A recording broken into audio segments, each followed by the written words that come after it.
everybody wins a prize. Oh, go ahead, Greg. Instant win. Test. We are live. Here we are on a gorgeous Tuesday afternoon with Greg, Angel,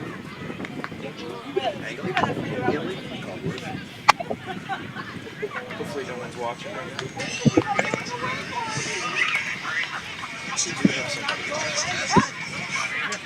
Alright, now we gotta be careful what we say. Wait, I can hear you in this headphone. You can hear me. Say something. I can hear you in my headphone. What have I done? What did you do?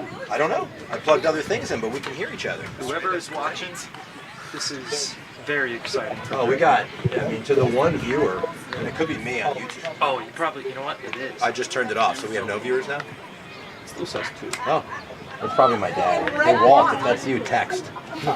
Well, for anybody out there watching, we've got a big moment here. We can hear each other in each other's headsets, so the color commentary is going to go through. If we were an 8.5 already, but odds are ESPN takes us right out of this booth. Yeah, probably mid-game. This will be my final game because I'm taking my talents to South Beach with LeBron. Not 1, not 2, not 3, not 4. Let's just go ahead and skip all the way to 8. Let's pick the lucky number. Which lucky Trinity player will be in center field today to enjoy the conversation? What's actually kind of funny is this row starting at 23, they all look pretty much the same up to 16. They should get an order of numbers. We have every odd number. I'm going to go ahead and tell you that 31 is going to be our center field. No, I bet it's 19. 19? That's 19. good. That's He looks like 31 looks like a corner infield. He's tall. The other side, those guys. Those are middle infielders. You stay on that side. Outfielders. Outfielders got to. I'm going 19. 19's my final. I'm going to stick with 23, or 31. I'm locked in. This is pretty cool here through this headset. Super. I have to give our college counselor, Marie Baytop, a hard time. Read out, she can't find it. Right. She's practicing catch. She ain't there yet. She ain't there yet. She's running a red t-shirt. True. Sports everywhere. Sports everywhere, folks.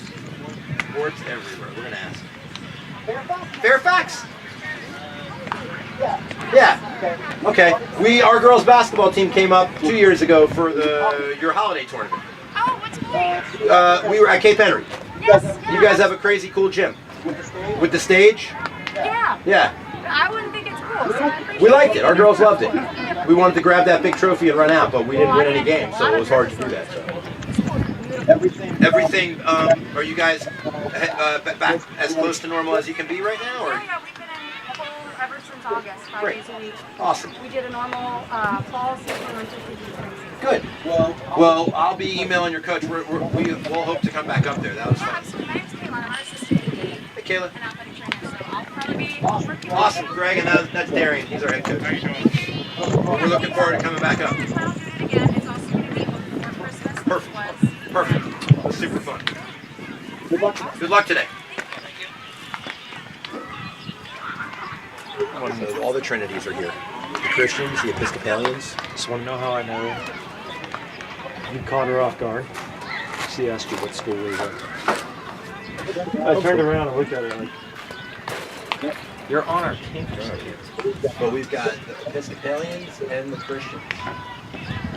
Could there be another Trinity denomination that could have played girls across? Covenant. Trinity Methodists. So we're battling against the deities today. We're battling God today. Every field, it's us versus God. Yeah. There's no one watching right We've now. already given you a hard time for being a member of our community that refused to wear red today. Also very true. There's 2 listeners right now. I think my dad's one. There's an additional person. We're at 3 now. A third. So yeah, today was a red out, and one of our super fans and assistant softball coach couldn't find it in her heart to wear red. Luckily, she didn't wear the colors of any of the schools we're playing. I bleed red. Although the Trinity colors, purple and black, are pretty good. Are you wearing that for the Lakers playing game tomorrow? Is that Mr. Curry? Does Mrs. Curry know that? Yes. Okay. Hey, you talk. That's going to be a spectacular basketball game. Coop and I were talking about how just in a one-game setting. In a 7-game setting, Lakers no problem, right? But in a one-game setting, you don't know what he can do. I'm watching him the other day, and he was like on his knees, dribbled Yeah. like it was like the Harlem Globetrotters. And I think he knows. I think he knows he's probably got to go for 60. I just wonder who will. You think LeBron picks him up? Yeah. You can't keep up with him. Who picks him up? Someone younger. You give it up this size. Someone Right. younger. This size, Maybe someone like Conor. Contavious Caldwell Pope. Well, who chases LeBron around? Wiggins? Contavious Caldwell Pope. There's got to be multiple people fresh legs. I like the way you said that, Darren. Toscano Anderson. They don't really have anyone that can. Well, no one has anyone that can cover. Darren, take Caldwell Pope. Darren, take Caldwell Pope. Contavious Caldwell Pope. LTP. All right. Have you seen the dude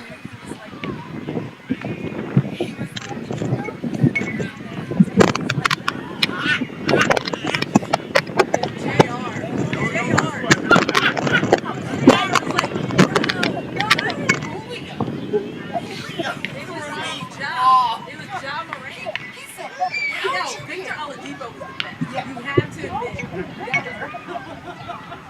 that was then Oladipo was the name you put the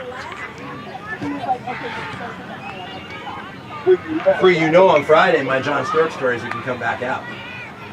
I really wanted y'all in the first round. Yeah, the last thing I wanted was the Heat. I wanted that first round series so bad. Well, that's a 4-0 sweep.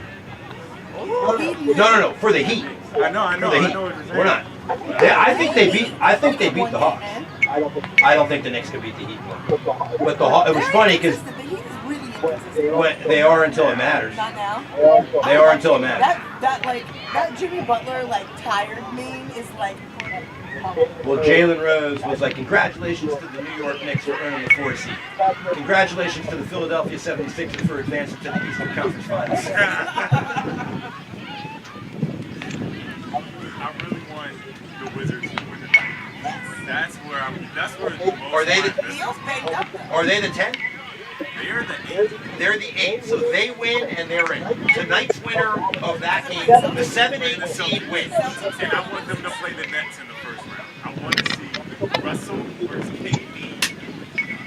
That pass, What, that pass. the Blake Griffin? Yeah. That's all he's got. So the winner of the 7-8 gets the 7 and is in. The loser has to play the winner of the 9-10.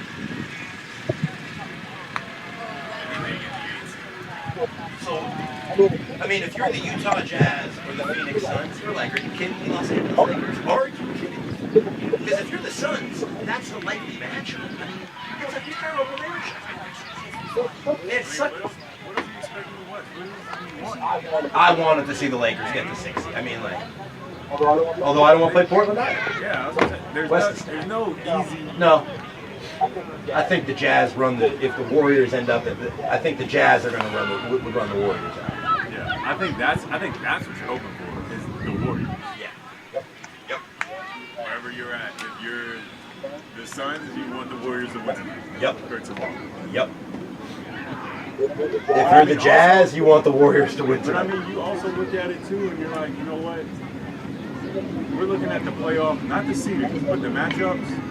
It's probably what people would have thought it would have been anyway. Yeah. Yeah, you're right. I would have told you A Lakers versus Jazz yep. first round. Nobody would have thought of that. That could be a 3-6. Yeah. I just would have flipped it. Yeah. Yeah. The East is funny, just for the Hawks and Knicks, for one of those two teams to advance to the second round is just awesome. Because they've been like bottom feeding for so long. And I'm psyched because if my Knicks lose, I get to root for my boy John Collins. If he can stay off the HGH long enough to play the. I didn't know You're not still broadcasting, are you? No. Oh, okay. It doesn't matter. No one's listening. My dad texted me. I turned it off till 4:30. I said. So you're down back to 2. You gotta have the show, the pre-game show. Well, the talent left. Greg. No. He's all skinny and funny. You gotta have the pre-game I show. say this out of You're like out of Aikman and respect Buck up love. there. You guys have no chemistry. For real. So we're back to listening to the woman who doesn't wear red. So I'm willing to. So I'm going to talk to Tyler Faubert as he comes up here. A lot of people, if you're in red, feel free to give the broadcasting crew some hard times today. If you didn't wear red to the red out, you should probably keep it down there in the waitresses. Miss Tracy Pinkin, busy day today for our athletic trainer. In addition to being on call for these 3 games, she's got a helicopter to get to call the 6th if someone gets hurt. I'm going to go 13-8, 5-2, 7-2. Those are my predictions. I like it. And then boys lacrosse, what the heck? The biggest upset in VISAA recent history, the 8th seed Cape Henry Collegiate Dolphins beat all the 6th Cougars. They're the Cougars.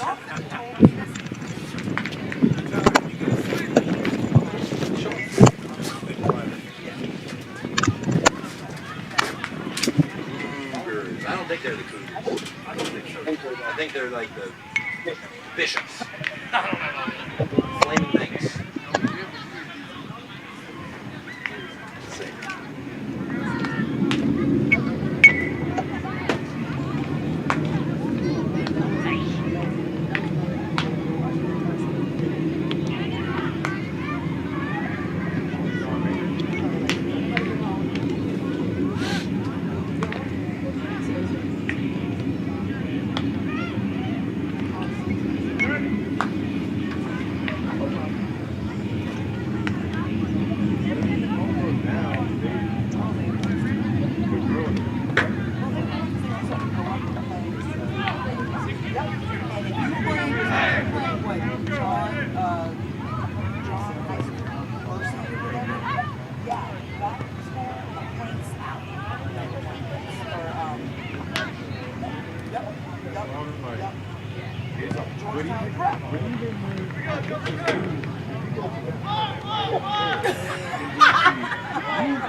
Again, that video was like based on like, if you're wearing these shorts, you can't ball.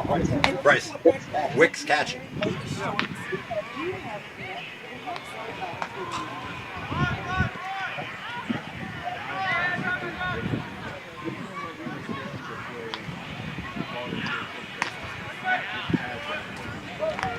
Free, you know what their mascot is? Ball the 6th?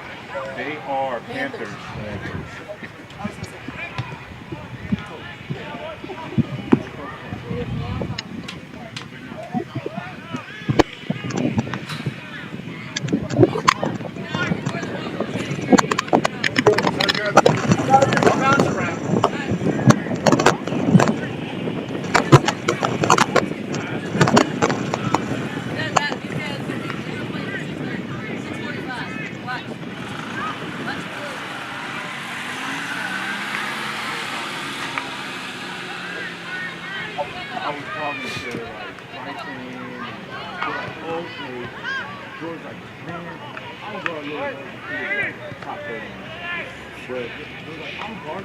All right, so we're about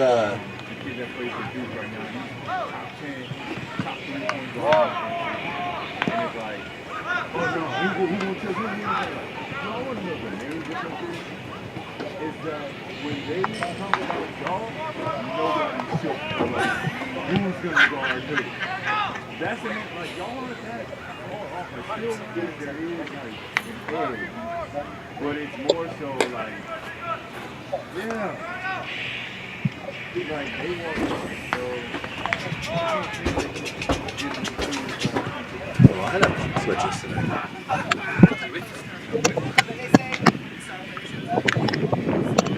Catch it today. Catch it today.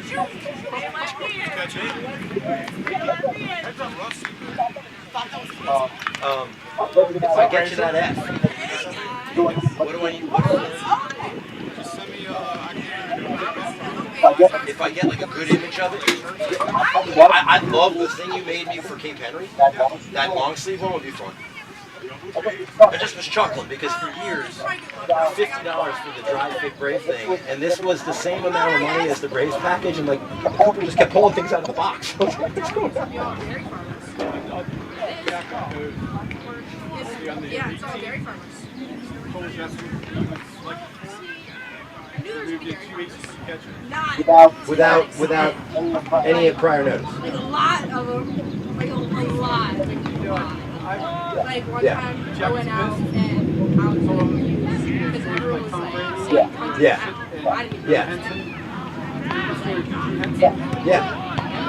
Played over them the whole time. Yep. Event-wise, still going all the right things. And like a no. Send it, because let's connect. Because Cooper doesn't know a kid on his team. But again, even at those things, I don't know if like let's find a place for the pool and split it because he doesn't know anyone.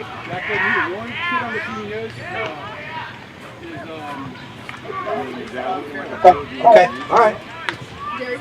Yeah. See, I have friends. I'm not trying, right? So I go to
All right, here we go. Standing room only. Are you on the hot mic? We're on the hot mic, and we're very disappointed in college counselor Miss Raven Baytop for not wearing red today. I believe that. My God. Do you though? Do you? What colors are your new colors over there? Your old colors / new colors. If you say black and purple, I'm gonna They're blue and gold. All right, so okay, Tyler, here we go. We got 4 versus 5 in the VISAA State Baseball Tournament. 4 seed Cape Henry hosting 5 seed Trinity Episcopal, who we just played in lacrosse in the 8-9 game. So their bus driver must know this route well. To our right and behind us, we've got 3 seed Cape Henry girls soccer, TCIS tournament champions, playing the 6th seed Trinity Christian, located in Fairfax, Virginia. So they win for, well, did they come further than Covenant? Toss-up question. That is. Any callers want to ring in? Give us the answer to that. And then off there, a stone's throw distance, Kenny Shadle lob to home plate distance is Covenant versus Cape in the 4-5 girls lacrosse matchup. So we're hosting 3 state games, and our boys lacrosse team's battling Paul the 6th. So I was talking to my son the other day. I don't know many schools that have 4 active teams in the state tournament. I know the Bulldogs of Norfolk have a few, but I think they fall short in the girls. They make girls soccer. They don't have a boys baseball team.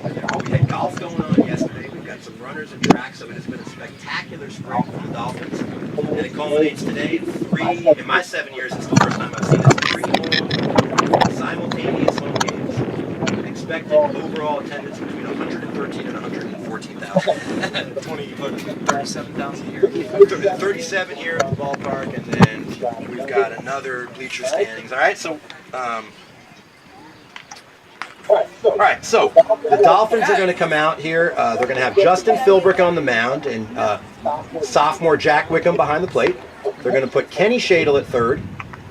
They've got Josh Holland at short, Yoon Shea at second, and Parker White at first. And around the outfield, right to left, Cox, Jones, and freshman Andrew Parker.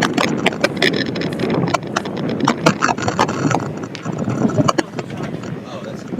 Greg's getting some treats up here. Little treats from the Dolphin fans. A little sugar goes a long way. So we'll see if we can pull up Game Changer and follow this one with you, give you a little information. So Trinity Episcopal, some fun facts about them. They roll into the tournament, relatively hot team. They swept their rival Richmond Collegiate, or one of their rivals, Richmond Collegiate, last week. They jumped from 6 or 7 in the state, actually. There were 7 in the state in the last poll. They jumped all the way up to 5.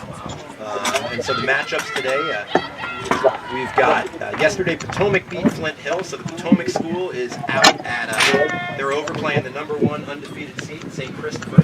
The number 2 seed is Benedictine, and they've got a tough matchup. They're playing Bishop O'Connell today. It's a tough one. It is, and so for some of those Northern Virginia teams that really haven't played that much baseball, what a great chance. So the number 3 seed is the Miller School, and I'll tell you what, Tyler, I love the Miller School, and I'm glad we're not over there today. Yes. They are playing the number 6 seed, Collegian of Richmond, and we're the 4-5 game. So here we go. We're going to start right at 4:30. Right-handed junior Justin Philbrick is going to take the ball for the Dolphins. And as soon as I can, I'll give you a leadoff hitter. It's a right-handed hitter. Steps in, takes the ball. 1 ball, no strike. First pitch, 4:30 p.m. Dolphins versus... I don't know their mascot, actually. I should. Pop up, so we go 1-1. Got way out back there. Dolphin faithful pouring in. Oh yeah, here we go. Hold down, do you have any idea what the Trinity Episcopal mascot is? That's the challenge, is to find out and let us know. 1 ball, 1 strike. Philbrick comes set. We're gonna go with the Cougars. Cougars, okay. We're going with the Cougars for everything. I think Richmond Collegiate's the Cougars, and I'm sure they have trademarked in the 804. I'm sure. Let's see. Trinity Episcopal, blue-shirted Dolphins. 1-2 count. Here's the pitch, just outside. We'll go 2-2.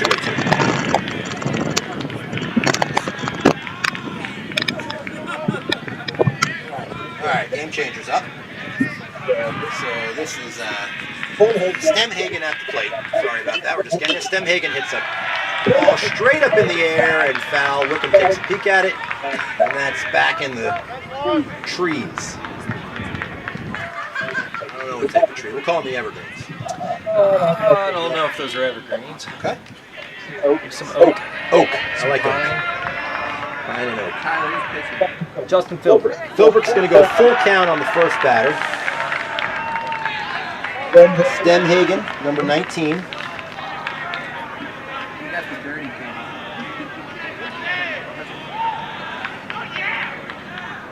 The ball's hit hard and foul. Hart gives a peek at it. So a few lineup changes, a couple of little different than what we've been doing lately. We've moved Kenny to third, put Jack Wickham behind the plate. So we've been a little bit more experience behind the dish in Jack Wickham. And freshman Andrew Hart gets a rare start out there in left field, but he had a heck of a JV game the other day, so I'm sure he's ready to go. Actually hit a home run. He did. Standing with his hat. Here's the payoff pitch. High, deep.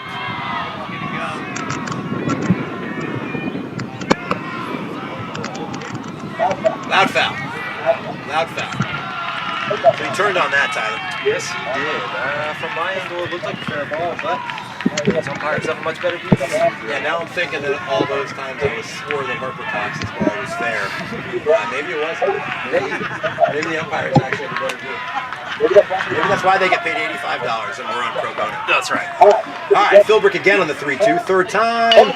Hard ground ball. Wow, great grab by Yoon. Throws it over to Parker. Big out. That was a great battle. Good job as a leadoff hitter. He saw 7 pitches. I think that's what you want your leadoff hitters to do. That's the definition of a quality at bat right there, Greg. Also, great play by Yoon Shea right there. Took a weird hop and he just stuck with it. Yeah, we'll have to talk to the field general there. Some funky bounces. Girls soccer going to get started behind us, and in between innings, we'll try to give you a little flavor of what's going on. It's a fun day to be an athletic fan at Cape Henry today. Second hit batter in the lineup is another right-hander, Curly, number 7. Where's Larry and Mo? They're up next. Philbrick is ahead of the count. I see future right-handed specialist Chris Caron Jr. in the house today. He's already got an 81-mile-per-hour fastball. At 8 years old. At 8. Future Tommy John was sitting there. Hopefully not. My favorite line of the year in all our broadcasts was telling Christopher, who did a great job announcing the lineup, that he was a future announcer, and he said, no, I'm a future ball player. That a boy. He does throw his arm out at every tie team. 0-2 pitch is a little up. Philbrick way ahead. Dolphins shading this right-hander a little bit to the right side of the outfield. Bryce Jones to the left-hand side of second base. Here's the 1-2 pitch. Just misses. Philbrick wanted that one. That one looked pretty good to me from here, Greg. But again, I don't want to have to keep filling up that fine jar. Oh, we're going to be able to go out for a steak dinner on all of our criticisms. Here we go. 2-2 pitch. One down. Top of the first. Take a seat. Called strike 3 on Curly, so gets the inside call from the ump there. And as you would expect, a lot of spirited dugout chirping going on right now. Imagine this is going to be a pretty high-energy game there. Hope so. So always fun. Well, fun from my position, but so got some guys probably on both teams. Dolphins with 1, our center fielder, but anytime you step out there on the field and it could be your last interscholastic high school game, makes everything a little bit more meaningful. Especially for one that's meant so much to Cape Henry baseball and Bryce Jones. Yeah, the fun thing about Bryce, I would say, lots of fun things about Bryce Jones, but I've really appreciated how much better he's gotten each season. I think that's going to hit him. So Harrison's going to get hit on the foot, as you would expect. No effort to get out of the way, and I don't think you'll see any effort from any players. No, not in this game. A lot of guys, what you want to do is get on it. So, Trinity Episcopal gets a runner on. Maybe that hurt a little bit more. He's walking that off a little bit. Let's hope that Harrison's okay. I think he will be. We're bringing up our 4th right-handed hitter of the day, and this is last name Jamie, number 23. And we'll get you positions once they get out there. Superstar scorekeeper Mr. Brian Wickham will throw that onto the mix, but right now he doesn't know. Or he does. He's just being withholding information. He's hit two balls. Good pitch. Good first pitch. 0-1, 2 out. First batter at a nice 8-pitch at bat ended up hitting a ground ball to Yoon Che, and then Philbrick got the next guy looking. And he's ahead 0-1 with 2 down in the top of the first. That ball's hit high and foul. Harper Cox giving chase. Let's see if he has room. Runs out of room, and there's a souvenir. Actually, we'll probably ask for that back. No souvenirs in high school baseball. No, we will ask for that. Fun fact, Norfolk Tides play their first home game in what feels like about 30 years. Minor league baseball going today. Great to get these boys over to the yard at some point. I'm pushing for a Norfolk Christian Cape Henry game in that stadium next year. All right, here we go. Way ahead. 0-2, 2 down. Not sure where that one was, Greg. Looks like he caught the outside corner to me. Looked pretty good. Now let's remember, I think that's the same spot or the same area Philbrick didn't get the call on that first batter. So let's see if he's going to be consistent on that outside and give us the inside. So 1-2, 2 down. Runner on first. Just misses. Wickham held that one for a good long time. Fun fact, we got Cousins on the battery today. Battery mates, Cousins here. Got Cousins on the battery mates. We've seen that once before. I think they pitched and caught maybe at the Greenbrier Christian away game where we got them. They have potential to see this for the next couple of years. Should be fun. That ball's ripped foul, so It's a good piece of hitting by the Titan. this is their cleanup hitter. He is in the 4-hole today. Oh, by the way, they are the Titans. Ah, the Titans. We should have known that. So they are not the blue-shirted ball players. Or the Cougars. Or the Cougars. All you Richmond, I think that's actually a dirty word in the Trinity Episcopal the larger scheme. They're big rivals. I don't think they'd appreciate it if they were associated with the Cougars. Well, I apologize to all the Trinity Episcopal fans out there. Yeah, big shout out to Trinity Episcopal. Great school. Great young men over here at our ballpark. Throws over. 2-2, 2 down. Little chirping. Just energy from the dugouts at this point. Makes it a little more entertaining to watch. Trinity team has been hot as of late. They won 3 of their last 4. That ball's hit foul, so they get quality at bats, Tyler. They're seeing the ball well and they're staying alive up there. You know, in high school baseball, it's about as much as you can ask for. As long as you have hitters who are up there being aggressive and putting the bat on the ball, you have a good shot of making things happen. All right, we'll go 2-2 for the 3rd time. Here's the pitch. Okay, did not get him. Add another $1 to the tip jar, or the purse jar. All right, we're going to go full again. So Philbrick has been all around the plate. And I think the umpire gave a little chirp to the Dolphin dugout that he knows the strike zone better than they do. I believe the Dolphin dugout disagrees, but One guess, top of the first, we might want to keep it down there, boys. We got a long game to go. Philbrick throw over again, just kind of keeping him honest. Harrison hasn't shown that he's looking to do anything but go on the crack of the bat. 3-2 pitch, 2 down. He'll be off and running with the pitch. Payoff pitch coming up. That ball's high and deep. Jones drifts back. He's at the fence. He looks up. It's gone. Cleanup hitter hits a 3-2 fastball, and that's going to make that inside pitch feel all the worse now. So 2-0, number 23. Janney hit that one a country mile to the deepest part of the ballpark. Jones had a beat on it, went back there. I thought for a second he might have a chance, but Just kept carrying. just kept carrying. So 2-0 in the top of the first. I'd say hitting us would be the deepest part of the field, but not by much. Not by much. It's too bad. So a couple close pitches. I'm sure the Dolphin dugout feels like they should be. Back in the dugout. Yeah, the Dolphin boys feel like they should be back in the dugout, but Philbrick's going to have to collect themselves and long game.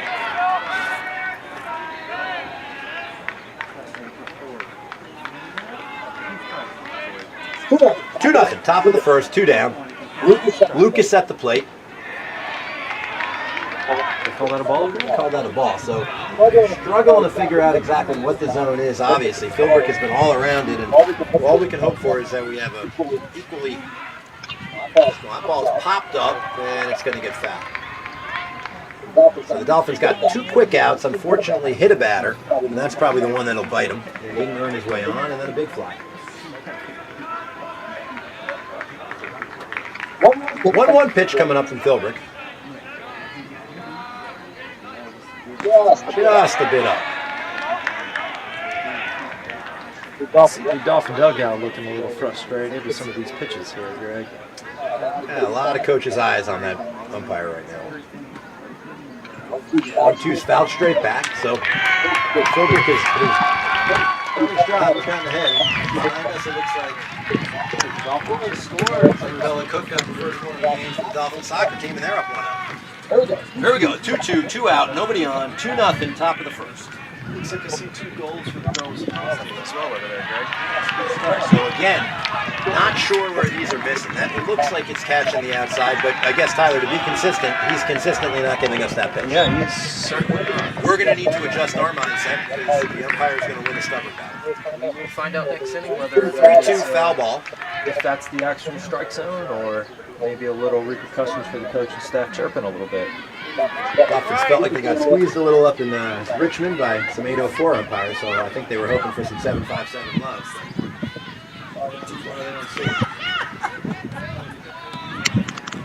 All right, here we go. Full count. 3-2 pitch coming.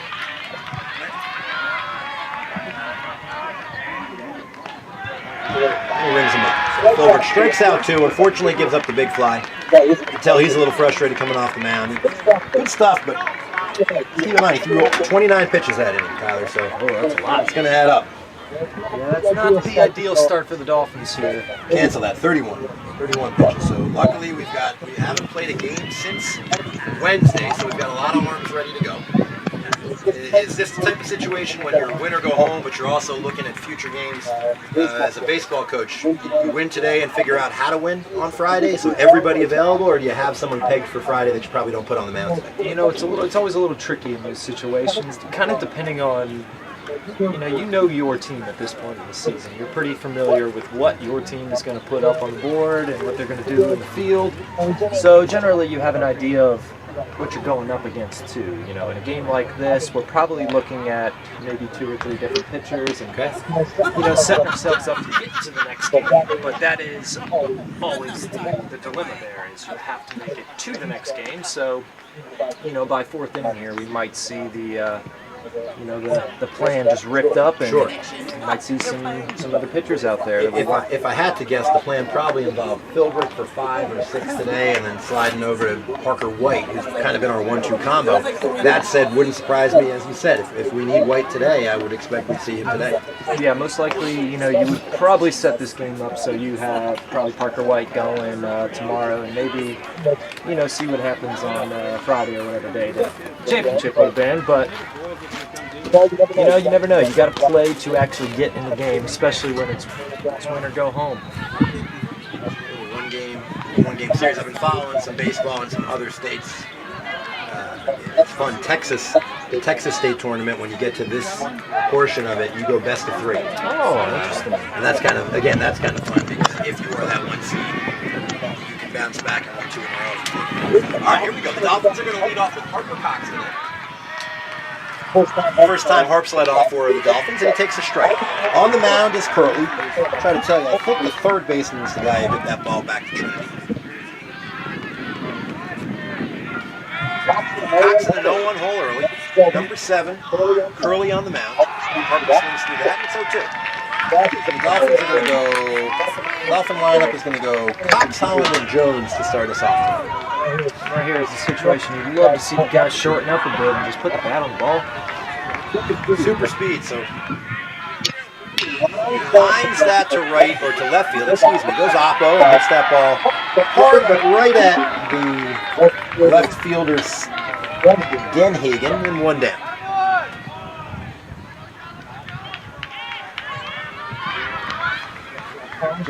Coming up to the plate now. Josh Allen, junior Josh Allen.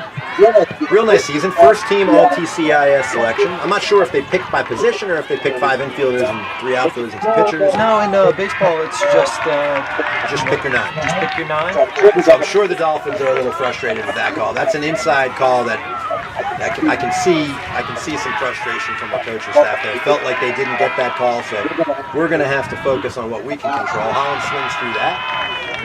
A lot of noise early from Trinity, but that's why we play 7 innings. 0-2 pitch coming up on Holland.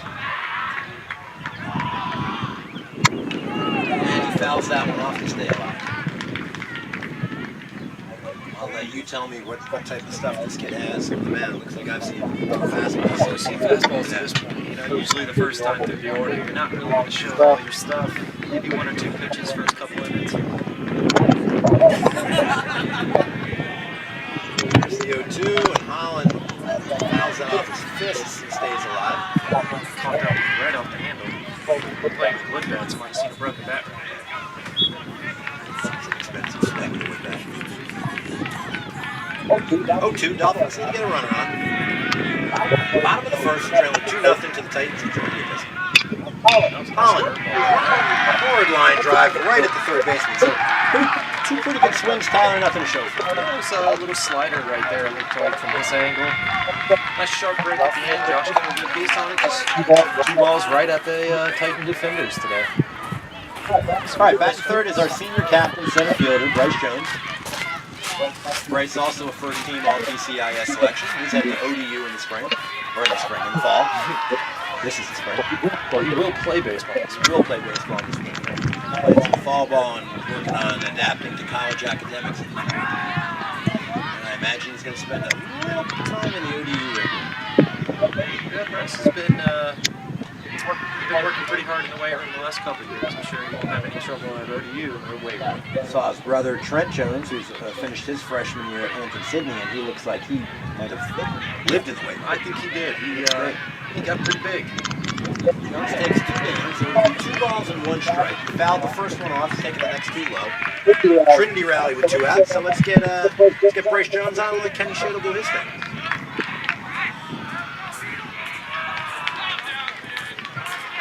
2-1 pitch, 2 down.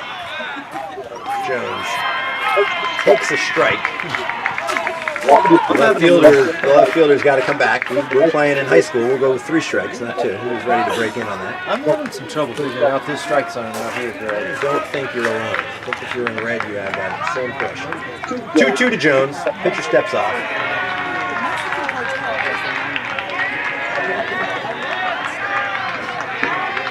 So the dugouts are chirping back. Dugout a little bit here. Always entertaining.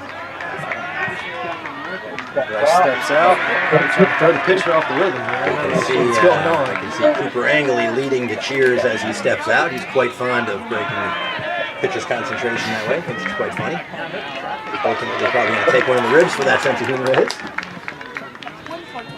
That was one right there where, with maybe a little more consistent strike zone, you're not swinging at that pitch, Sure. but it's a little tough to figure it out right now. Early on, definitely. Appreciate Bryce not leaving that in the ump's hands. Yes. Especially the way we chirped in the first inning. So 2-2 again, 2 down. Dolphins looking to get Jones on and Shadle up. And Bryce swings through. We'll break him up. Look at the changeup right Changeup, all right. So 1-2-3 inning. The Dolphins will hustle back out. Okay, boys, here we go. Philbrick coming back out for his second inning. Just got an update for boys across here. Looks like the Dolphins are down 3-0 after the first quarter of play. Okay. Not too bad against the... All right. Number 1 seed versus the number 8 seed. So Matter of fact, I think Paul the Sixth is actually ranked in the nation. I believe they are this year. They traditionally have a very, very strong. Well, they have a very strong athletic program. So if you see them on the schedule, be prepared. 1-0 Dolphins soccer midway through the first half, and I can't see the opposing team score. I think it's 3-3 in girls across. 3-2. It's 3-2 good guys. So the Dolphins are leading in the lacrosse world and the soccer world, and we're going to rally in the baseball world.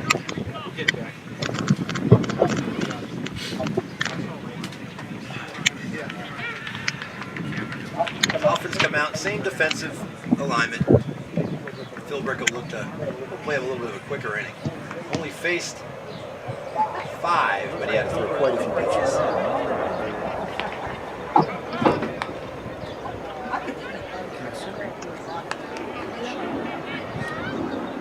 Let's go, Bryce!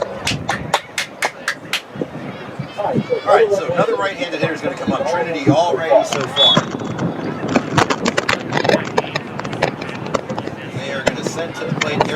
shortstop. So the third baseman is the young man who hit the home run. That was Jamie. Now they're going to send up their shortstop, Logan. Top of the second. Titans over the Dolphins, 2-0. Philbrick is ready.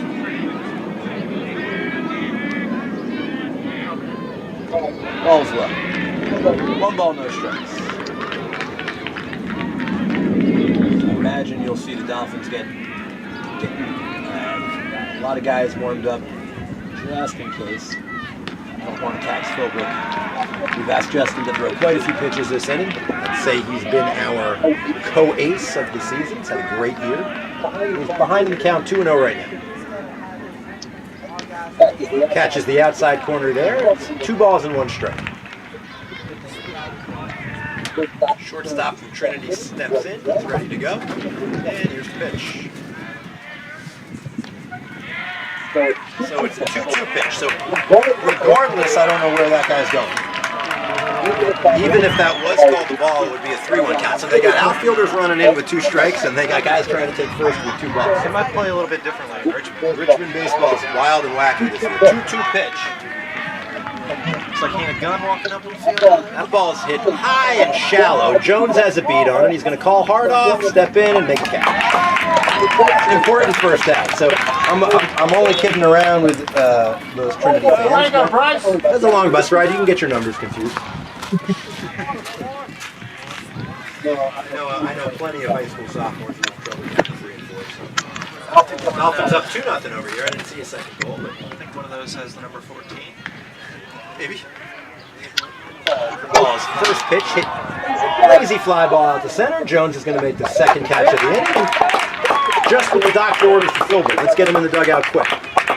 Yeah, drastically different from that first inning, the 31 pitches first inning. I think he's thrown maybe 3 this inning. Yeah, let's just tell the catcher, Rollins, why doesn't he pop one out to center field on the first pitch and we'll get back in the dugout. We called a 3-pitch inning. Yeah.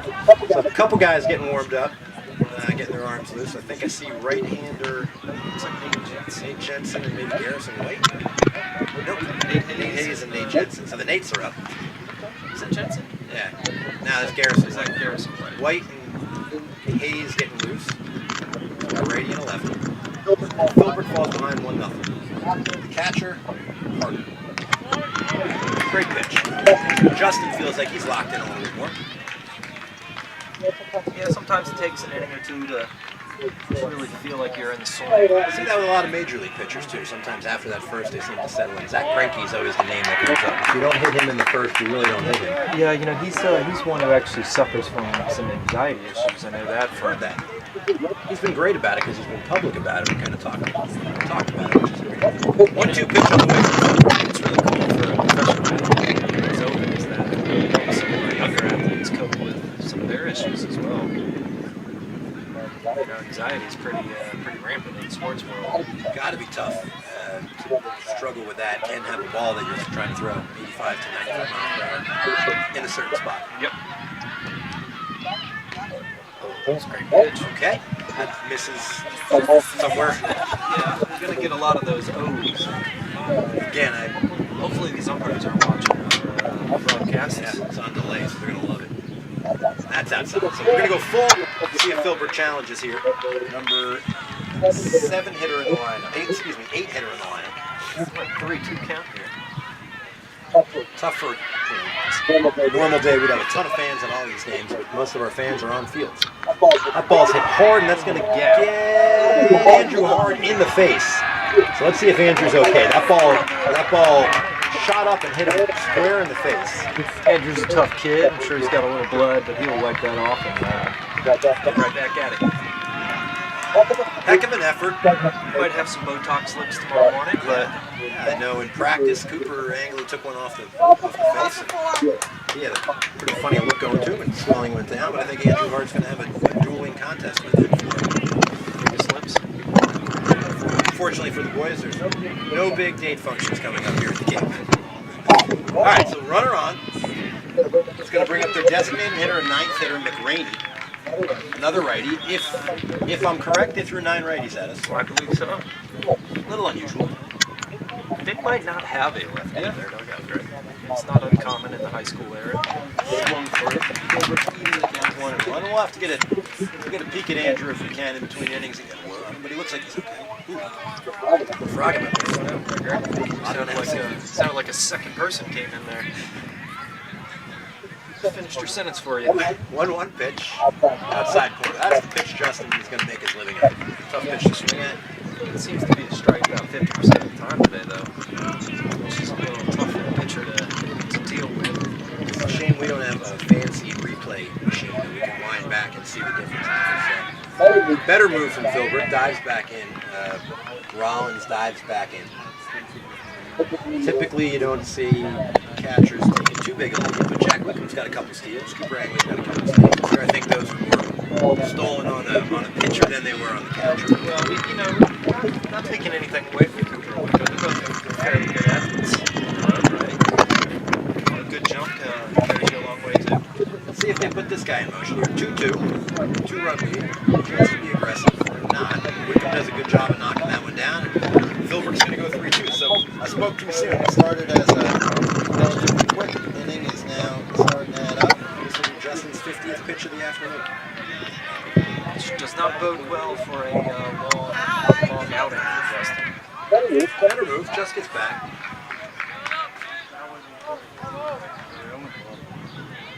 Got about 16 minutes left in the first half of the soccer game, and about 5 minutes. The payoff pitch is hit high.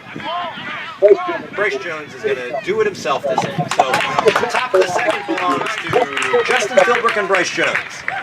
They get a single, and let's hope Andrew's okay. Strand a runner, and after 1.5, Titans 2, Dolphins nothing.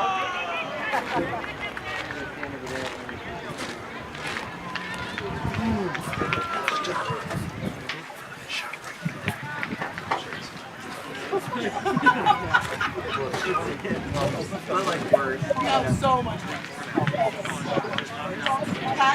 Who scored? Soccer action, the Dolphins are up 2-0 with 15 minutes left in the first half on goals by senior Chloe Mugler and junior Bella Cook. Think lacrosse, I think that says 4-3 then. Got a lot of things blocking my view and I have terrible vision, but superstar junior Clyde Bailey is going to tell me a girls lacrosse score at some point here.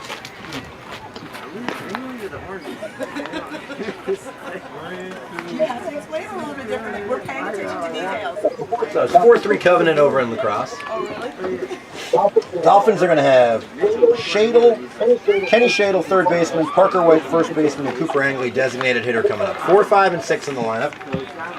And they've got Wickham, Yoon, and Andrew Hart to finish us off at 7, 8, and 9. So let's see if we can get all of those young men up. Again, we're going to keep some action in the bullpen. 50 pitches for Philbrook. As the academic, I need you to write them down. Trinity Episcopal in the news earlier this week as their longtime 20-year veteran basketball coach Richard Hamlin stepped down.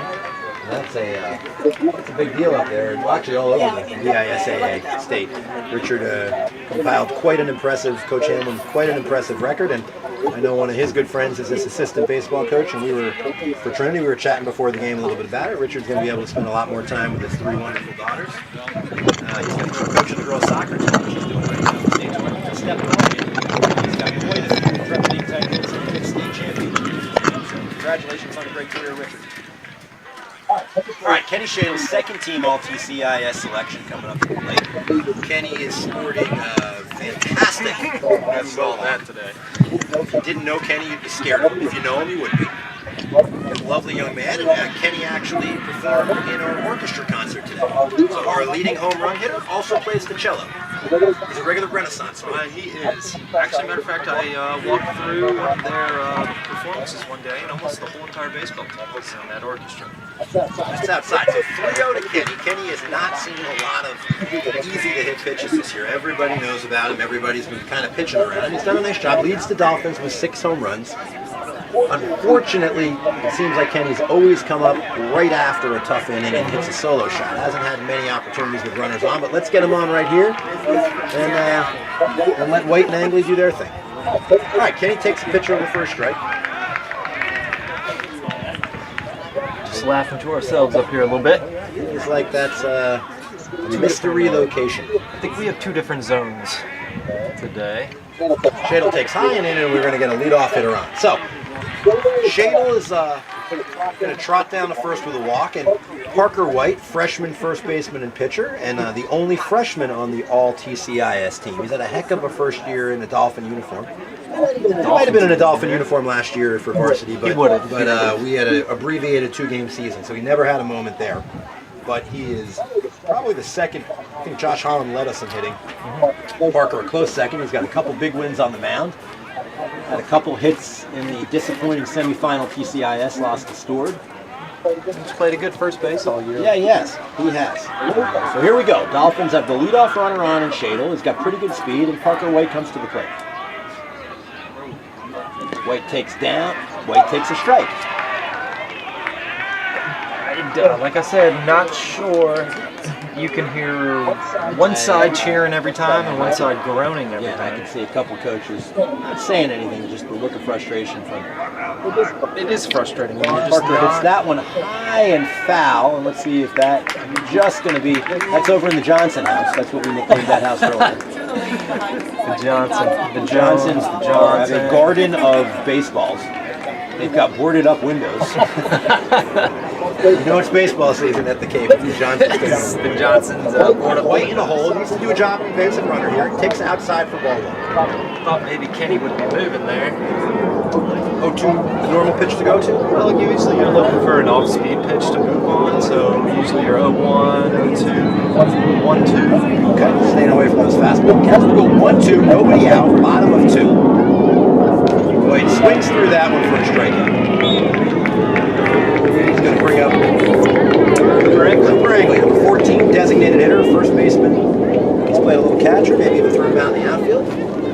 We like to call him the Chris Taylor of the Dolphins. He's played a little bit everywhere. Let's see if he can hit one like Chris Taylor. Sophomore, multi-sport athlete, comes to the plate, right-handed hitter. It's a fine drive. Wow. Almost hit someone in the lower school plate. She's throwing her hands up at him like that to do it. I can tell you, if he was aiming for her, he wouldn't have come close. So she's trespassing. Maybe. All right, so Angley swinging first pitch there. Got a nice barrel on that ball, but couldn't get down. She's watching our broadcast. She'll take that. Okay, I'm confused. He's going to take that apparently inside, or would you call that up? He's going to take a ball. We're done analyzing. I don't think so. Ball or strike. Angley 1-1 count. Sophomore's ready. Shadle goes. Angley swings through, and Shadle's going to steal second easily.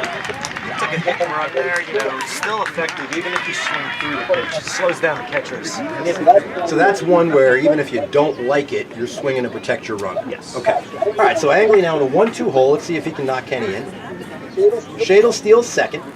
Runner in scoring position. Dolphins would love to cut this lead in half right here. 1-2 pitch to the sophomore designated hitter. Angley steps out. Kind of trademark.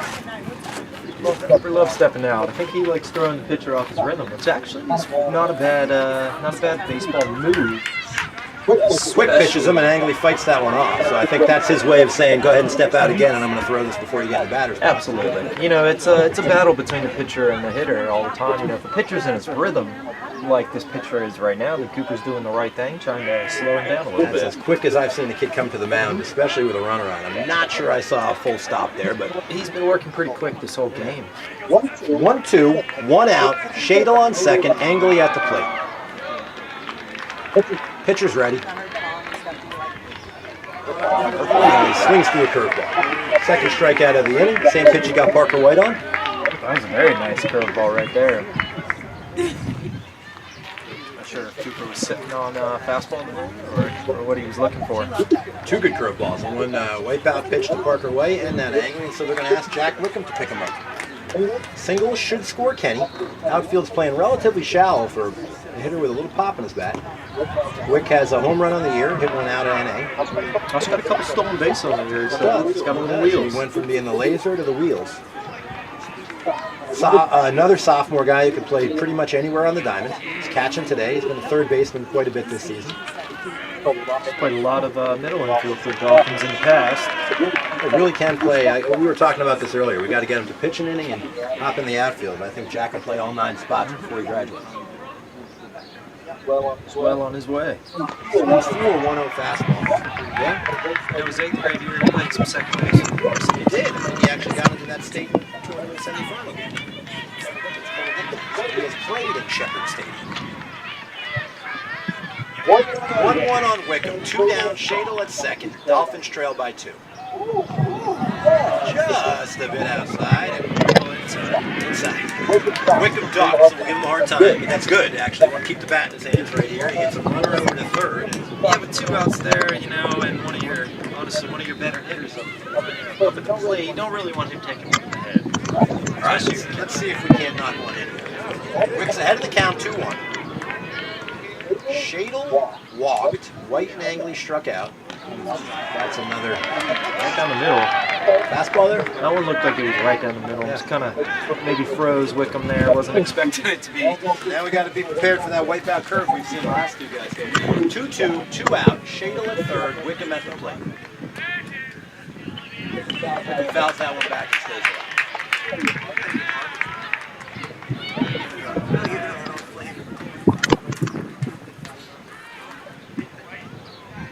Wickham walking around. Love to get a base hit here and cut into the lead. Trinity scored 2 in the top of the first on a long home run by their third baseman.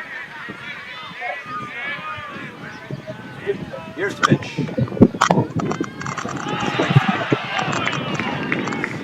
Trinity dugout enjoyed that. So he strikes the side out in between a walk. The Dolphins will head back out trailing 2-0 from the top of the first. Dolphin soccer, 6 minutes left, up 2-0. And Dolphin lacrosse, I'm going to say 4-3. Trailing 5-4 is what my eyes say. You can't see the visitors, so you should get some glasses. You're a young man, you still have a few years. Well, it's those pass backs. Yeah, I just see the top, I guess. I actually saw that it was 4, so it looks like a 5. Dolphins are going to have a pitching change. They're going to bring in freshman right-hander Garrison White. White last pitched against Stewart on Wednesday in the TCIS semifinals, and he pitched 2 1/3 shutout innings.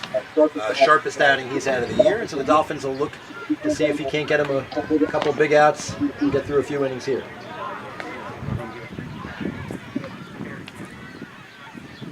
A little play-by-play. Olivia Fout just scored.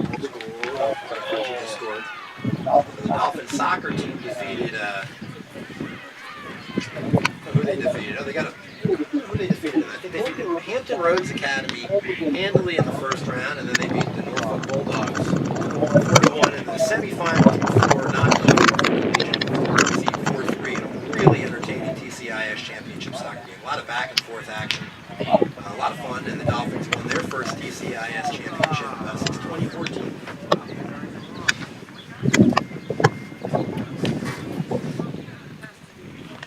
We're at halftime of the girls' cross. The clock running and everybody's on.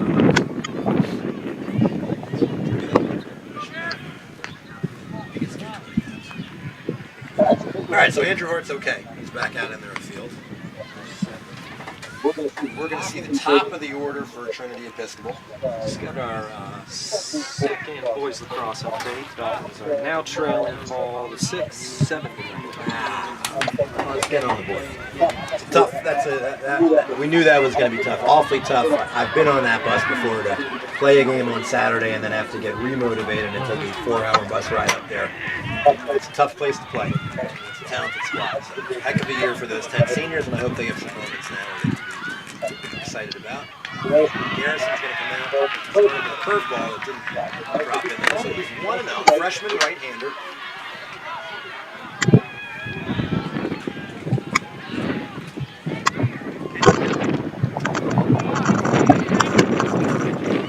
White's going to get a called strike there. Is that a called strike? It's a called strike. Garrison White. So 1 ball, 1 strike. We're no longer editorializing on the pitching. We're just informative. Lazy fly ball. Harper Cox settles under it. 1 down. So Steinhagen, left fielder, is 0 for 2, and that's going to bring up Curley, the pitcher. He's 0 for 1. He struck out in his first at bat. Quick start to Garrison right there. A little lazy fly ball. Dolphins trail 2-0 in the top of the third. 4-5 VISAA first round matchup. Winner advances to Shepherd Stadium for a Friday 4:30 state semifinal versus the winner of the St. Christopher's Potomac School game. St. Chris undefeated going into that game. Balls hit hard, Holland. Not so hard, Holland scoops, throws to first. It's hit hard. I think it just caught the grass there and slowed down quite a bit. Fairway slows down a little bit. All right. Fairway little fade. So much like he did in the first, retires Steinhagen and Curley, and now he's got Harrison to deal with. Harrison scored on the homer and was hit by a pitch in the foot. In the first. In the first. White trying to get us back in the dugout. And it's called for a strike. Starting folks out breaking balls, so pitch backwards a little bit, as I like to say. Let's hit him again there. Curveball just slipped out of his hand. Let's hit him in the head. Trying to say it did hit him, but it didn't. Get back in there, Harrison. Nowhere near him. You get back in there. No freebies today. Come on, Bryce, let's go. Here we go. 1-1 pitch, 2 down. Inside again. Magnet. He's got a magnet in there. We call him Craig Biggio. He made a living out of that. Yeah, Craig Biggio Actually, Cooperstown. He's pretty much in Cooperstown because he holds the record for most hit by pitches. Does it? He is the MLB record holder for hits by pitches. Fun fact, teammate of Billy Wagner. He was a teammate of Billy Wagner, who we saw last We weekend. did. I don't want to see Billy Wagner again unless it's a state tournament final. 2-2 pitch, 2 down. Yeah, give props to Miller School. Man. They were I'm a little surprised they stayed in the 3-hole. On the eye test, I actually think they are every bit as good as St. Christopher's, but they don't vote on the eye test. I mean, honestly, we saw all 3 of those teams this year, and all very, very talented. Ripped foul. Johnson's lose another window over there. Actually stayed out of there. We'll go 3-2 again. Dolphins would love to avoid facing the cleanup hitter with anybody on. And that ball's going to be hit foul again. So another good at bat for Trinity. The right-handers have taken some quality at bats so far in this game. And they lead 2-0. 2 down in the top of the third. Game was actually moving by pretty quick here, Craig. Dolphins are ball's rolled over. Shadle's going to come get it. I guess it hit the plate or his foot. Probably hit his foot. His foot, so it's automatically foul. Kenny would have liked that. That's the first play at third. Been a nice easy one for him. But 3-2 again. Sitting in the on-deck circle is the young man who hit a home run. And he's going to come up again with the man on first. So we'll have to see if we pitch him any differently. Third baseman Jamie comes up. He's 1 for 1. He hit a towering home run to left center field. When it left the bat, I thought Jones might have a Sports Center moment, but He would have had to bring out the ladder. he would have had to bring out a ladder. Maybe a trampoline. Apparently those are illegal. Yeah, not allowed to use those out here. So, big moment early here. Top of the third, runner on. Power hitter for Trinity at the plate. White throws over to his brother, so we've had all sorts of family connections. We've had cousins catching, now we've got brothers at first and third, or first and pitching. We have another possibility of a first or a third base pitching combo at some point. Oh yeah, we do. That ball's hit foul. We actually, I've actually personally driven Yoon to many events, so he's actually my adopted son. He's kind of in the Shadle family too, right? Bit of a shadle. He's got a little angly in him. Halftime at girls soccer, 2-0. Halftime about, well, the second half started in girls lacrosse. We trail 5-4. And here we're sitting, trailing 2-0 in the top of the third. Garrison's going to throw over again to his brother. He's a tag thrown out. Again, a lot of attention being given to Harrison. He's yet to take a reasonable lead off the first.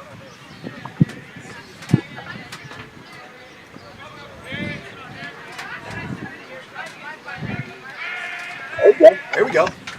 That's a ball. Told you we're no longer editorializing balls and strikes. That's a ball. 1-1 pitch, or 1-1 count. 2 down, dangerous hitter at the plate. He had a 2-run homer in the top of the first for the 2 runs for the Titans of Trinity Episcopal.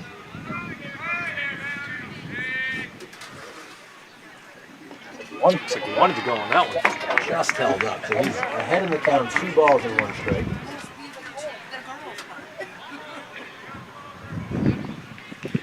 Typically at this game, you see lacrosse practice end with our lacrosse team here and our girls soccer team watching, but everybody's busy today. So we're leaving it to the parents to cheer. Something to cheer about. 2-1 pitch coming up. White misses up the way. Struggling a little bit to find his rhythm. And I imagine, young man, big game. Probably got a little bit of jitters up there. Yeah, mechanics start to go a little bit. You typically end up relying on your muscle memory rather than really thinking everything through in these kind of moments. And I can tell you from looking right here, it just kind of looks like that arm is not quite catching up to his front half, just hanging back there and just leaving the ball up a little bit. Got a feeling that's what Coach Chadwick's probably coming out to say. Nate Hayes is going to get loose again in the dugout, or excuse me, in the bullpen. Dolphins trail by 2. There's 2 on. Lucas, right fielder, is 0 for 1 with a strikeout. He ended the first striking out. Don't mind pitching around the young man who hit a ball halfway back to Trinity. Gorgeous day here at Cape Henry. We've got sports going on everywhere. If you like sports, this is a great place to be. I like sports. I love sports. Yeah. This is great for us. We get to turn around and watch 2 other games. I only wish I had a drone so I could kind of zoom it over there and tell you what's going on. It looks like the Dolphins scored 2 quick ones in the second half and we're up 6-5 in Lady Lax. We got a crew of men over here. We've got 3-point Cape Henry legend Phil Rykoff. We've got Actually, don't take away from Charlie Brown over there. well, the man, the myth, the legend, Charlie Brown. We might have to bring Charlie Brown. Oh, yeah? 2 years ago in the 3-point contest. We might have to ask Charlie Brown to come over here and talk about that in between innings. Charlie Brown challenged Miss Amanda Hayes, our middle school head, in a 3-point shootout. And we'll let Charlie Brown tell you how many. I can tell you it starts with a Z and ends with an O. Yeah, it's less than 1. And it wasn't zillion O. Here we go. White's in a 0-1 count. Now we're goofing around and I missed the first pitch. We have a man on first and second here. Runners at first and second. Right fielder who struck out on his first at bat is up on the plate. Dolphins need to get in the dugout right now. We don't want any more damage on that. Foul ball, so he's going to be way ahead. That ball was hit well. That was a good piece right there. Luckily, it was off to the right of Kenny Shadle there. So I'll tell you, this is the first lineup I've seen that we played. This is game 21 for the Dolphins, and this is the first time in 21 nights I've seen an all right-handed lineup. Yeah, it might be this year. Get the umpire stopping the game, go get that ball right there. Love seeing Philbrook doing everything he can. He's going to run down and grab foul balls. He's going to be the loudest guy in the dugout. Just an awesome team player. I'm sure he wanted to go well into this game, but unfortunately, tight zone and didn't get a lot of help from the umpires. And White's going to strike him out. So for the second time, right fielder goes down. Looking big moment for Garrison White. Get in it. They get 2 walks. Strand 2, and we're going to go to the bottom of the third. Dolphins trail 2-0. Let me go ahead and jinx the Trinity young man. Dolphins are chasing their first hit of the game. All right, so it looks like 7-5 in Ladies Lax.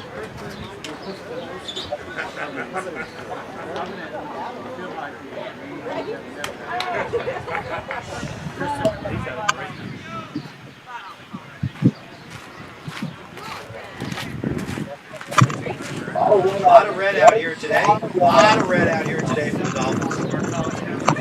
We had a red out. A lot of folks chose to participate. I'm sorry, kid, really? It's not wearing red.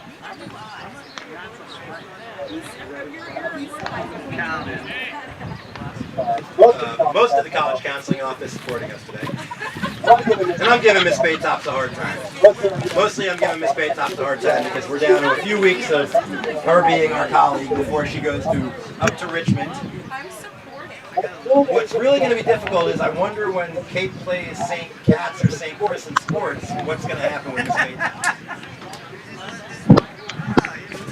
Will Miss Baytops be coaching softball at St. Catherine's? She says yes. She's taking the program to great places, and the first thing she wants to do is come back down here to Dolphin Land. we'll take it. But only if she wears red on her next red out. We are going to officially have 3 more red outs this year just for this purpose. And we'll make sure we send her a couple emails. We will. All right, here we go. We're getting some hits this inning. Dolphins are going to come to the plate. 3rd inning, trailing by 2, and I'm telling you right now, Yoon's going to wake us up.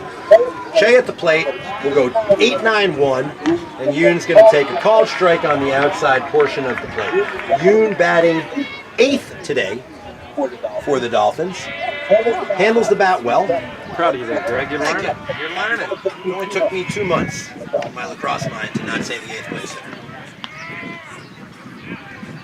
1-1 count on Yoon. Yoon, fun story. Yoon is a native of South Korea who's been living in Toronto and now attends Cape Henry. I can tell you, it's almost if we made Yoon's GPA, his batting average, he'd be playing in Vanderbilt. Oh, yeah. Yoon is one of the brightest young men I've had the privilege to meet. Real sharp student. Very nice kid. Heck of a kid, heck of a volleyball player. Yeah. Part of the TCIS Invitational Championship team. I believe he did. Beat Norfolk Christian, who is a heck of a volleyball program. He got us last year, we got him this year, and we'll probably do it again next year. All right, 3-1. Let's see if we can't get Yoon on and get a rally going in the 3rd. Yoon takes all the way. It's a cold strike there. That was around his ankle. Still having a little trouble with this strike zone here, Greg.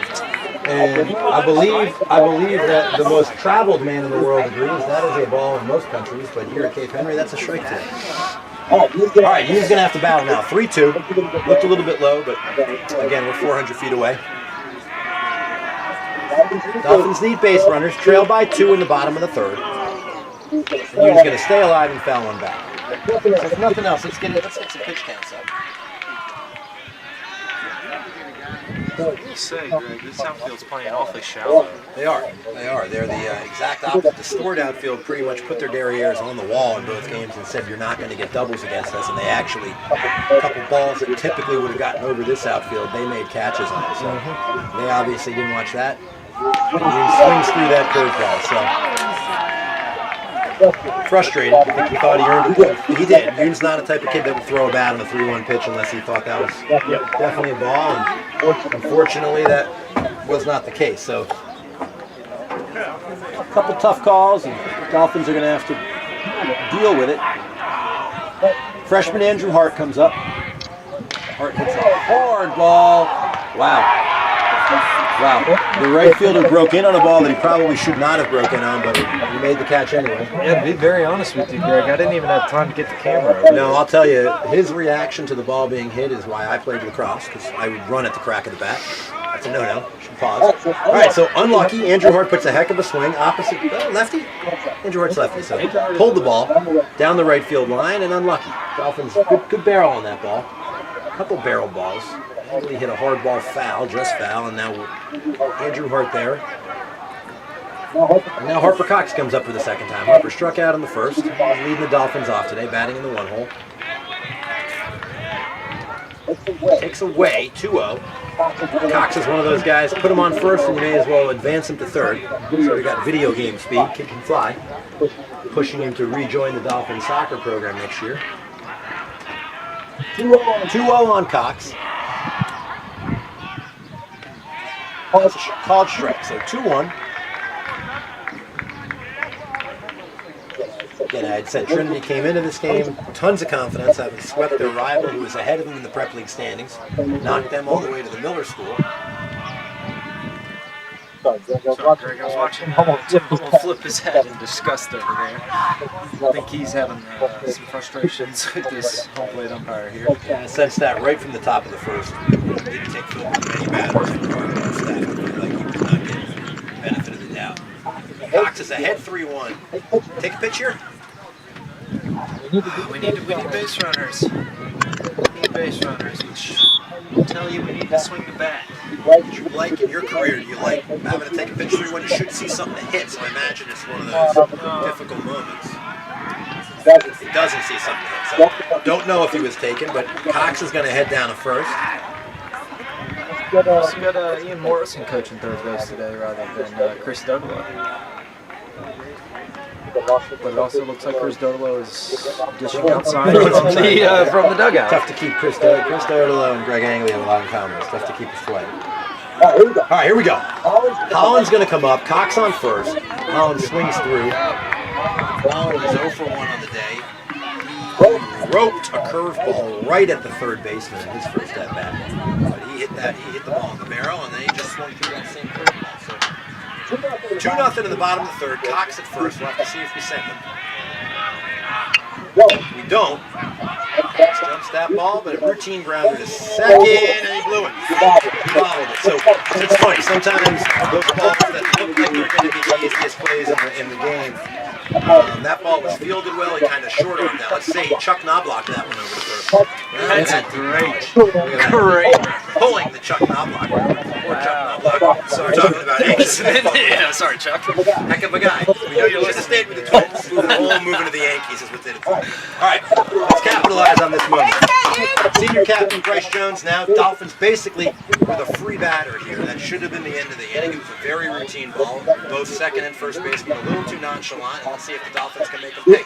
Good speed on the base paths. Cox will score on a single. Holland needs a ball in the gap.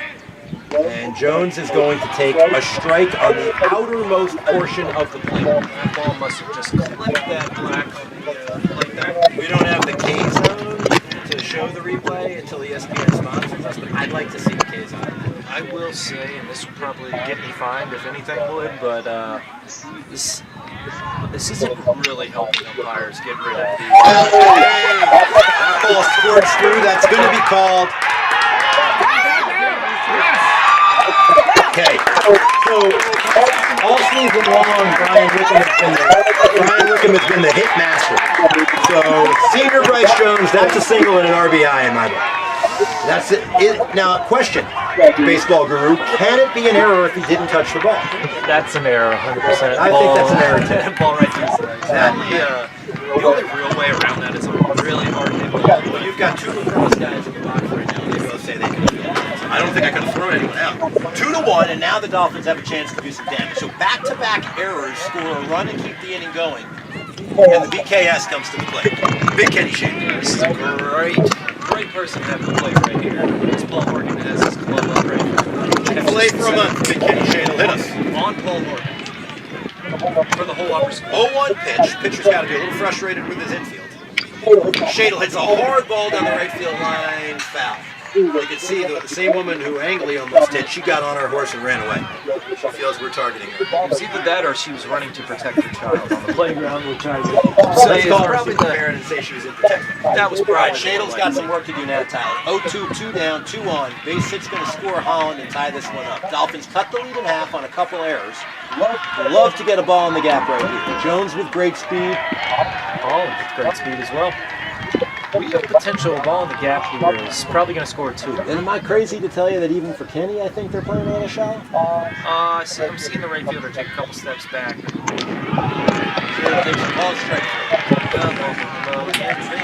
All right, we got one back. 2 runs on no hits, a walk, and 2 errors.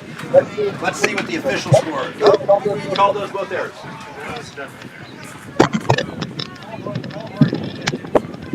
CJ Bailey is going to give me a girls lacrosse score over there.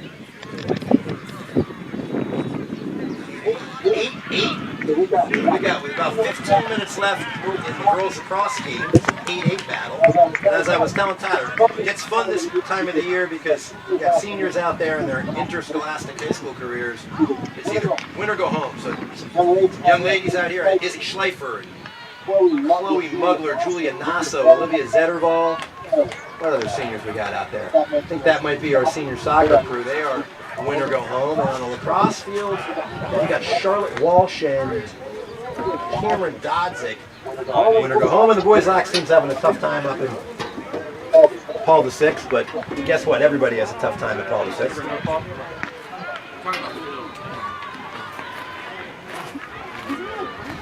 Great. Bringing up. You're the missing, huh? Charlie Brown, yes, we did reference your 3-point shootout loss against Amanda Hayes, but we just knew you were having a tough day, that's all. All right, so the Dolphins are going to bring Garrison White back out for his second. We got 2 runs in that inning on an unearned run on 2 errors. We'll take it. Doesn't need to be pretty, just has to happen. Here we go. Batting for leadoff. That's going to be a double, I think. That ball's going to go into the wall. Hart's going to pick it up. We're going to have to hustle to hold him to 2. Last thing you want after you get ahead and get one, you kind of want to get that shutout inning, and instead they get their leadoff runner on. He wrote that ball. So that was their shortstop, Logan, who ripped one down the line. Yeah, baseball's a funny game. It's a game of momentum, and you try to hold on to it as long as you can. And for the Titans here, they look like they just flipped it back on the air. They did. So now, Tyler, bottom of the order, a little strategy. Wouldn't be surprised to see a little small ball here with the 7, 8, 9 hitters just trying to do what they can to get this run in. Yeah, I wouldn't be surprised to see a sac bunt followed by maybe a sac fly. Yeah, bunt to the ground. A couple balls to the right-hand side. The Dolphins are going to bring the infield in. That ball's going to jump. White slipped, and that ball ate up some side. Well, that's okay. Now that puts a force over at third and Double second. play now. We can roll 2 here. Roll 2 in the middle here. You know, we still look like we have Kenny's in there at third. Kenny's playing late right now, even though he could field the ball, touch third, and throw it across the diamond. So again, same thing. We've hit Carter. Now we bring up the catcher, who's 1 for 1, Rollins. He may be asked to lay down a bunt and put 2 in scoring position with 1 out. Let's see if he squares early. He does. And White misses up. Tough for a pitcher when that bat is down there? Does it get a little bit kind of tough to throw a strike? You know, for most pitchers, really, you want to train them just take the outs when you can get them. You know, Throw it right at that bat. There's only a certain amount of outs you're going to get in a game. You know, in high school it's 21, so if they're going to give you a free one, why not take it? White looks in and then turns to second, and again, catcher Rollins squares to bunt again. So it appears that that is the game plan. We'll see if Wickham can grab this.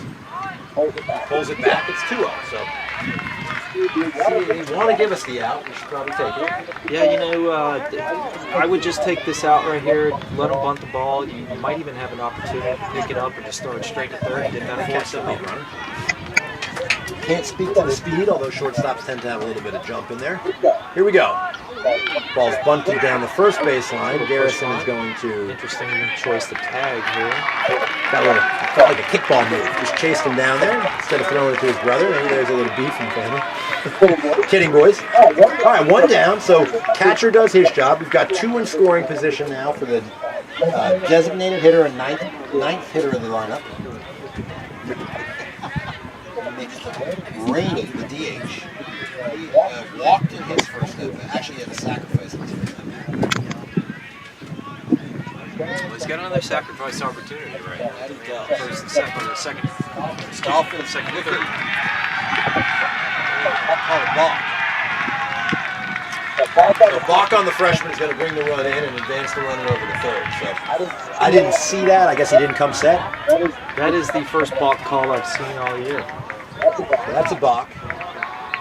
You were doing lacrosse, I could tell you every nuance of the game. I can't. It's a balk. I'm just going to say he didn't stop that mitt, maybe. Or My guess is there was some slight movement, or he just didn't come to a stop. Again,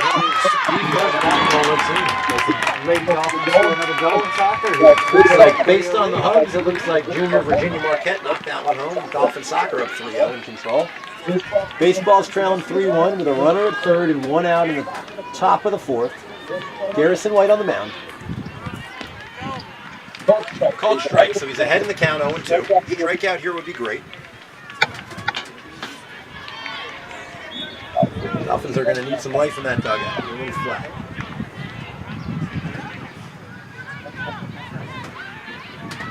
Jack Kiner. He's gigantic.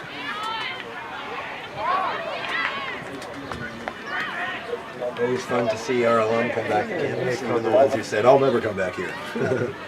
Invariably, guess where they come? We're right back. Here we go. 1-2 count with 1 out. Dolphins would love to get back in the dugout with any more damage than that. Pitch. Missed. Don't know where that missed. The ball looked like it was right down the middle to me. Might have to ask the umpire after this game where a couple of these missed. Yeah, probably going to leave that guy alone. I'm not sure he wants to speak to me. vice versa. Here we go. 2-2 pitch, 1 down. Foul ball. Do the 2-2 again. Garrison would love to get a strikeout here. Keep this runner at third and go after their leadoff hitter.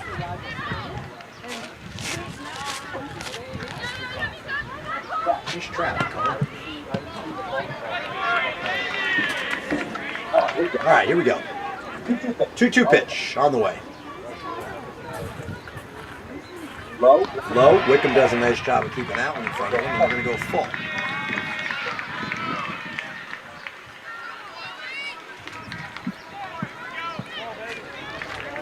McRaney, the 9th hitter in the lineup. 1 down, full count.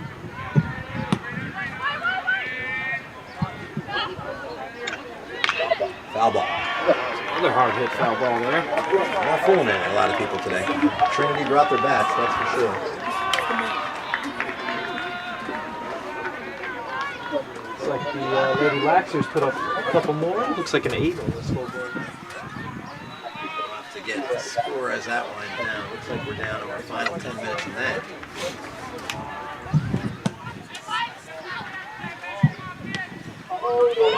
Summers with one.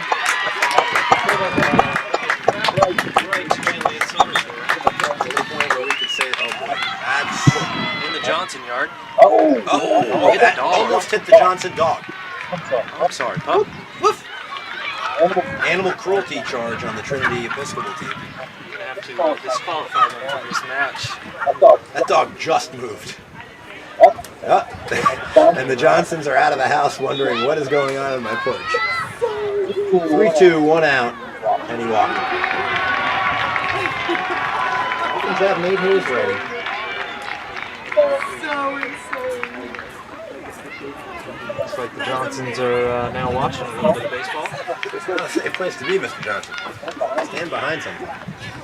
All right, bit of a situation here. And the Dolphins are going to come out. I'm not sure if we're making a change or just having a chat with the freshman. We're making a change. So that'll be it for Garrison White. Inning and 2/3. No, inning and a third. Dolphins are going to trot out junior Nathan Hayes. Nathan last pitch. Greenbrier Christian? No, the Miller School. He had 4 really solid innings. Yeah, he threw 3, 2 scores. Let's see if we can't beat up some innings. So I'll give you some fuller commentary on our soccer. I can't see the lacrosse score, but I fear it's not what I want to see. I think we're down 10-8. Soccer team up 4-0. They hope to advance. Most likely have to play the number 1 seed, assuming they do their job, which would be St. Catherine's of Richmond. And that's going to be up on Friday. I believe we play that in a really nice complex up in the Richmond area. Nate Hayes warming up for the Dolphins, who trail 3-1. Corner kick over here, and that's just pretty good. I watched you look at me when I said any number of other things. Said it was fun.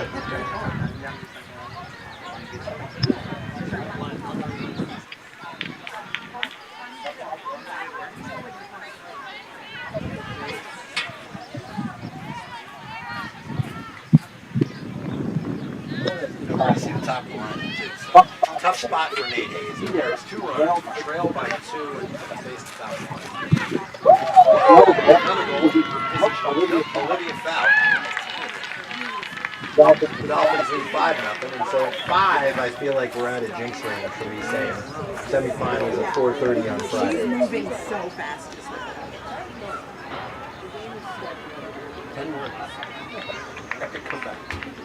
Dolphins on the board up at Paul VI. That's all you need to know. All right.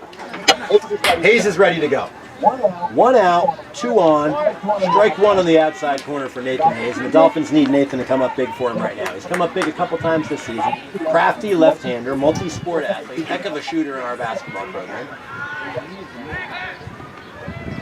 Right young man as well, and one of the nicest young men you're going to meet at Cape Henry. We need nasty Nate right now. 1-0, actually they called that a ball. so I apologize. No idea where the strike zone is, and Hayes bounces that one in, and Wickham does a nice job.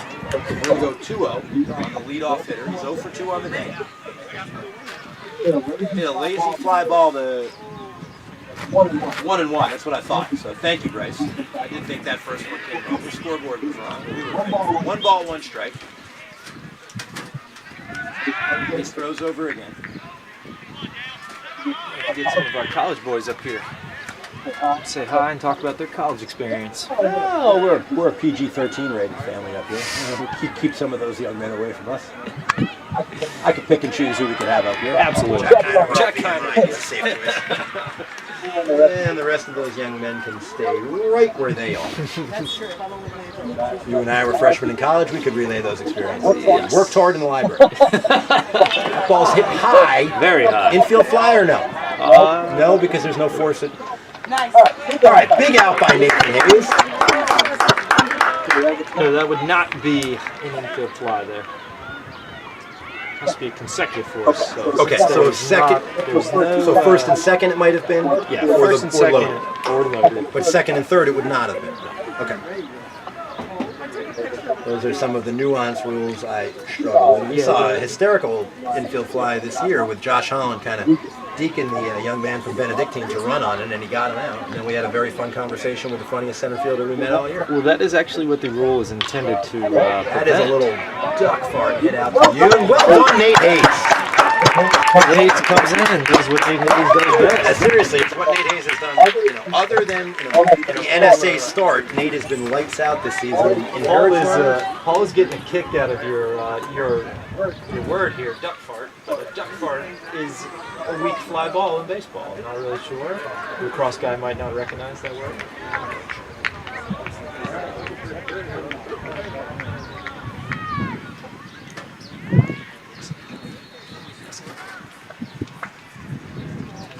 All right, so in between innings, Jack Conor, did you score any goals for VMI this year? Played left back.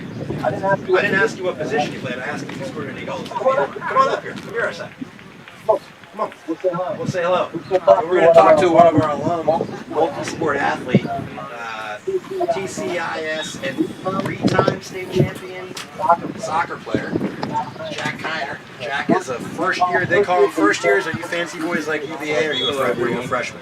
Sorry? Were you a freshman? What do we call? We call you. I was a rat You were first a semester. rat. That's right. That's what we call y'all. Second semester, we call it a fourth classman. Okay. So you went to VMI both for the academics, but also to play soccer, and how'd the season go? Honestly, not that great, but got a lot of playing time. Okay. Starting? Full 90 every game. Wow, that's awesome for a freshman, or even better for a rat. Yes. All right. Exactly. Young team? Very, actually. We had about maybe 6 seniors in total, with only about 3 started. Okay. So promising. What conference? Who's your conference rival? What's one of your bigger games? I don't even know. Maybe against. We had a close game against Wofford this year. All right. We double overtime. Lost that one 3-2. But I'd say they were definitely a team we chatted with. Okay. All right. A little fun rivalry. We got Parker White, freshman with no 2 count, and Dolphin baseball. Pretty good season. Your lacrosse boys are up at Paul VI. Yep. We're not faring all that well, but we did get on the board, which is good. Paul VI is a great team. That was a fun game on Saturday for us to watch. Boys looked really good. Yes, they did. White hits a hard ground ball. Well, good to see you, Mr. Conor. Good to see you. We'll have you back in the booth next year after VMI wins a conference championship and advances to the NCAA tournament. Sounds good. All right, so Parker White gets the bats going for the Dolphins, and that's going to bring up sophomore Cooper Angley. We were chatting with multi-sport superstar athlete. I think Jack Conor was the VISAA soccer player of the year last year. Look at that. And so he has continued that. Does not surprise me to hear that he is a full 90 guy at VMI. And while you can't see Jack, another goal. While you can't see Jack Conor looks like he lifted everything at VMI 3 times. He is in incredibly good shape. He certainly lift things up and put them down. Yeah, he is. He's found the bench press. All right, here we go. He could eat. Dolphins need a rally. We got a runner on with nobody out, and Cooper Angley steps to the plate. 0 for 1 on the day. Takes a strike. What? Sorry, Greg. My emotions got the best of me there. The ball looked like it actually touched the Probably dirt. the most emotional reaction I've seen from Cooper all season at the plate. I don't think the Dolphins are handling this umpiring all that well, and it's got to be tough. And that ball looked Now like you're kinda- it hit the dirt there to me. That one's definitely a strike, but he did not call it a strike. All right, well, let's call it 1 ball, 1 strike, and say the ump missed the 2 pitches. Does that look like a strike? Angley in a 1-1 count. The scoreboard's off over here, but I think it's 1-1 count to Angley. Takes high for 2 balls and 1 strike. I think in his mind it's 3 balls and no strikes. I am a little taken aback by that call there, Greg. That ball pretty sure hit the dirt. But 2-1 to Angley. Dolphins need base runners and runs. They trail 3-1 in the bottom of the 4th in the quest to Shepherd Stadium. Angley swings through that. nice healthy count on that. 2-2's got a battle. Parker White on first with the only Dolphin hit of the game.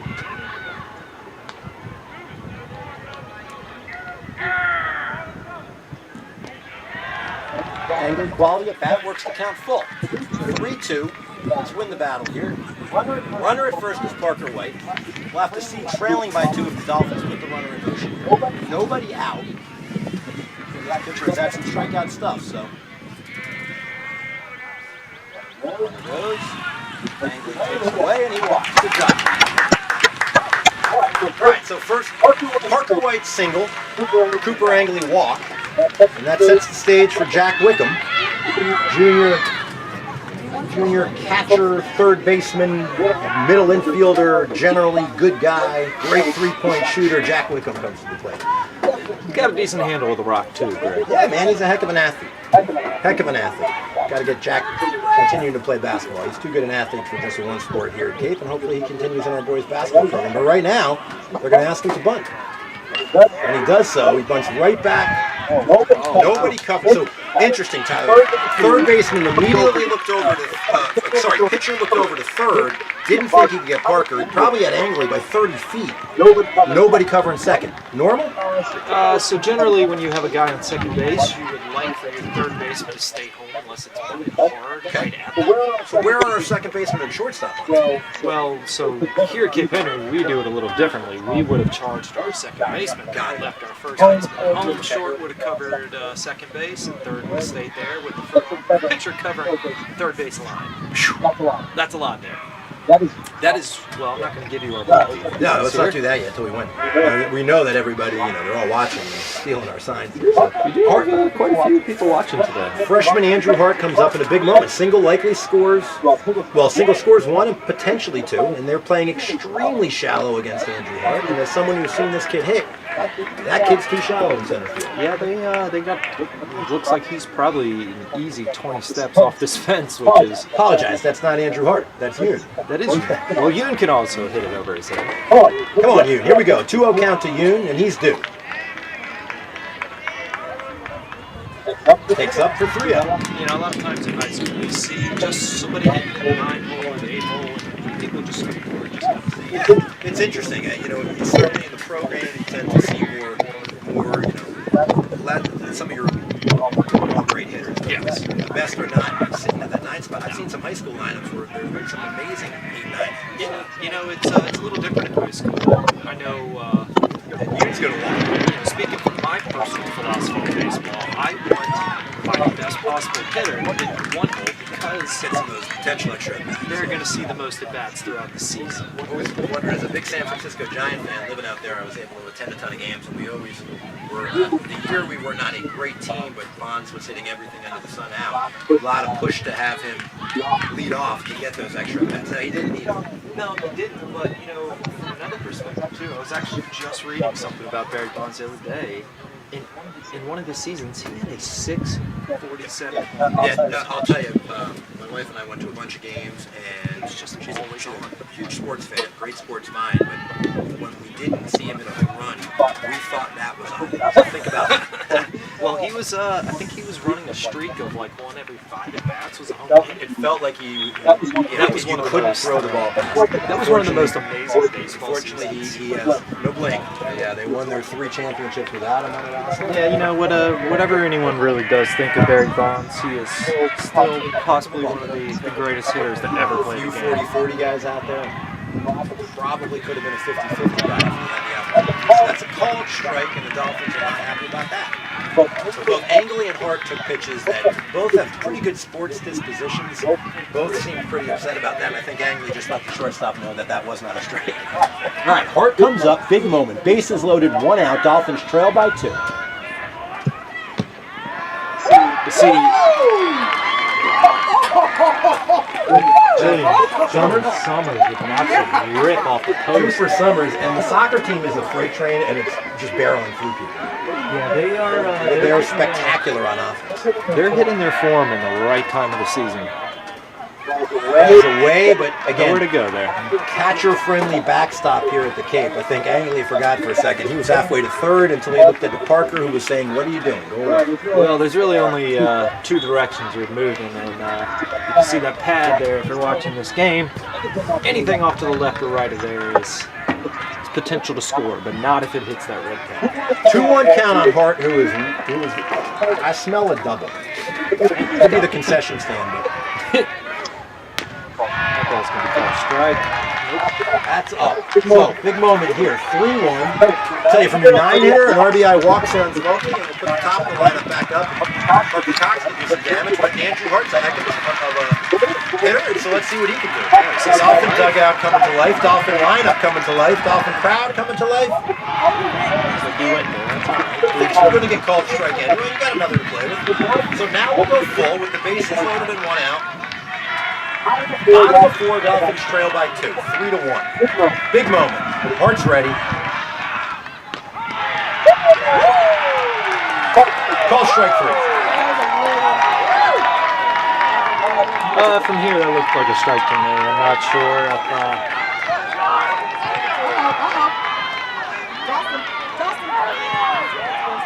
Tim is very frustrated. I actually never see Tim come out of the dugout to talk to umpires, so he is having a hard time with this. Looks like our first base coach is going to have an early dinner.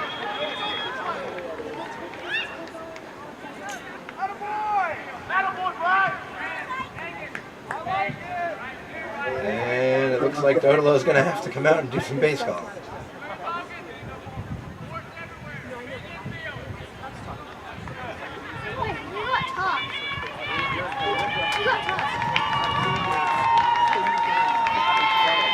Billy Mike's going to go head over to coach first base today. We might go from announcing to coaching in a second here.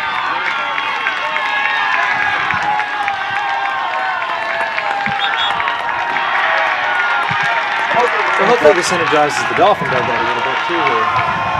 So, again, I'll tell you, I've spent a good amount of time with Dolphin coaching staff. They're a mild-mannered group of men. Oh, definitely. They're a respectful group of men, and this is not typical, but I think this is what we've seen from the booth. We haven't seen a consistent zone. This is a big game. It's a shame. It's a shame. But we can change that with 1 swing. How about it, Harper Cox? Right up the middle, buddy. 2 down, bases loaded.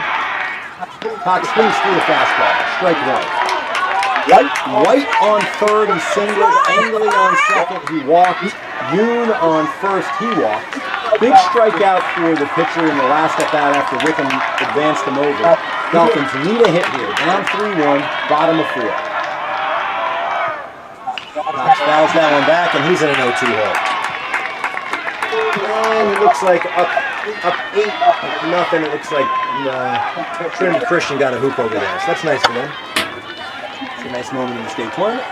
Here we go. 0-2 count. Need some action here from Harper Cox for the Dolphins. Runners will be ready to go at the crack of the bat. 0-2 pitch to Cox. He hits a high fly ball. That ball's going to stay in the park, but he looks like he's having a little trouble with it. Well, we got a little bit of momentum here. Let's hope we can carry some of this. Good swing, Harper Cox. Carry some of this energy into the next inning here.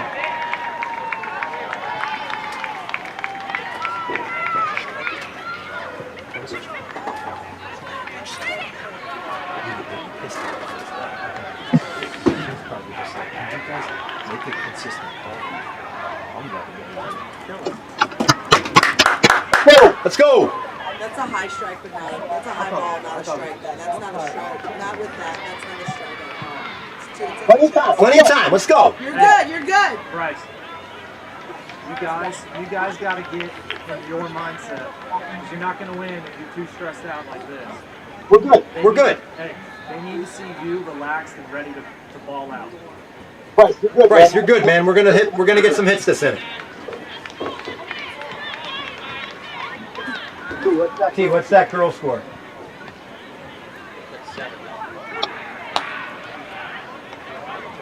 Yeah. Still?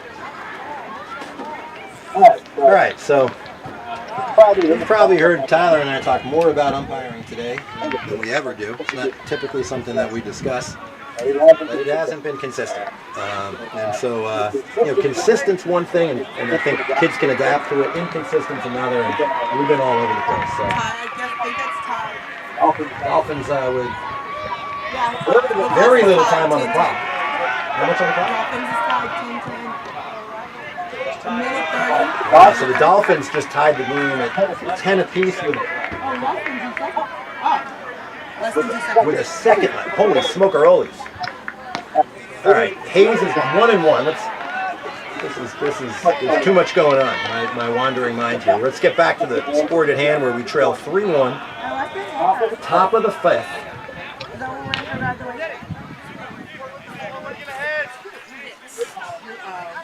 1-2 count for Hayes. Dolphins trail 3-1 in the top of the fifth inning. Left the bases loaded there. Had the bases loaded with 1 out. Just could not scratch a run across. Hayes misses inside. We'll go 2 balls and 2 strikes.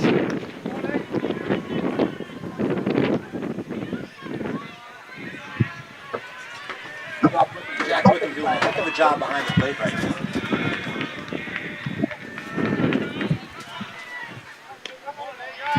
We're going to go full. Come on, Eddie, come on, Eddie. Dolphins really want to keep this a 2-run deficit right now.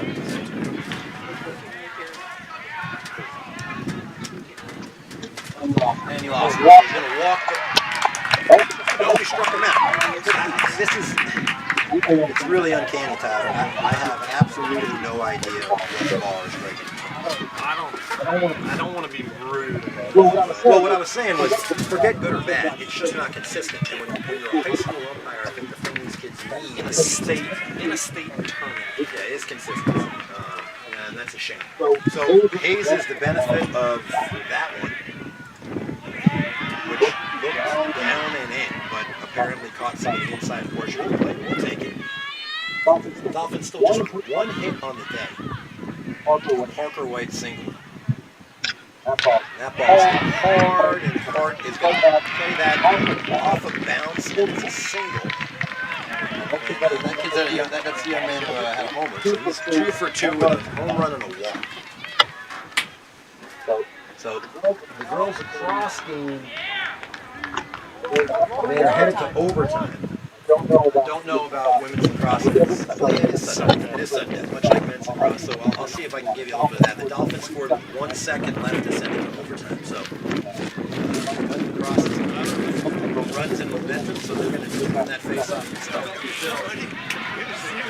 Here we go. Hayes now, 1 out and 1 on. Top of the fifth. That ball scoots away with him, grabs it, and comes up looking to throw. It's a young Dolphin team. They're anchored by their captain and center fielder, Bryce Jones. Goal is to get to Shepherd Stadium, and we're going to have to rally to do it. 1 ball, no strikes. At one pitch was high.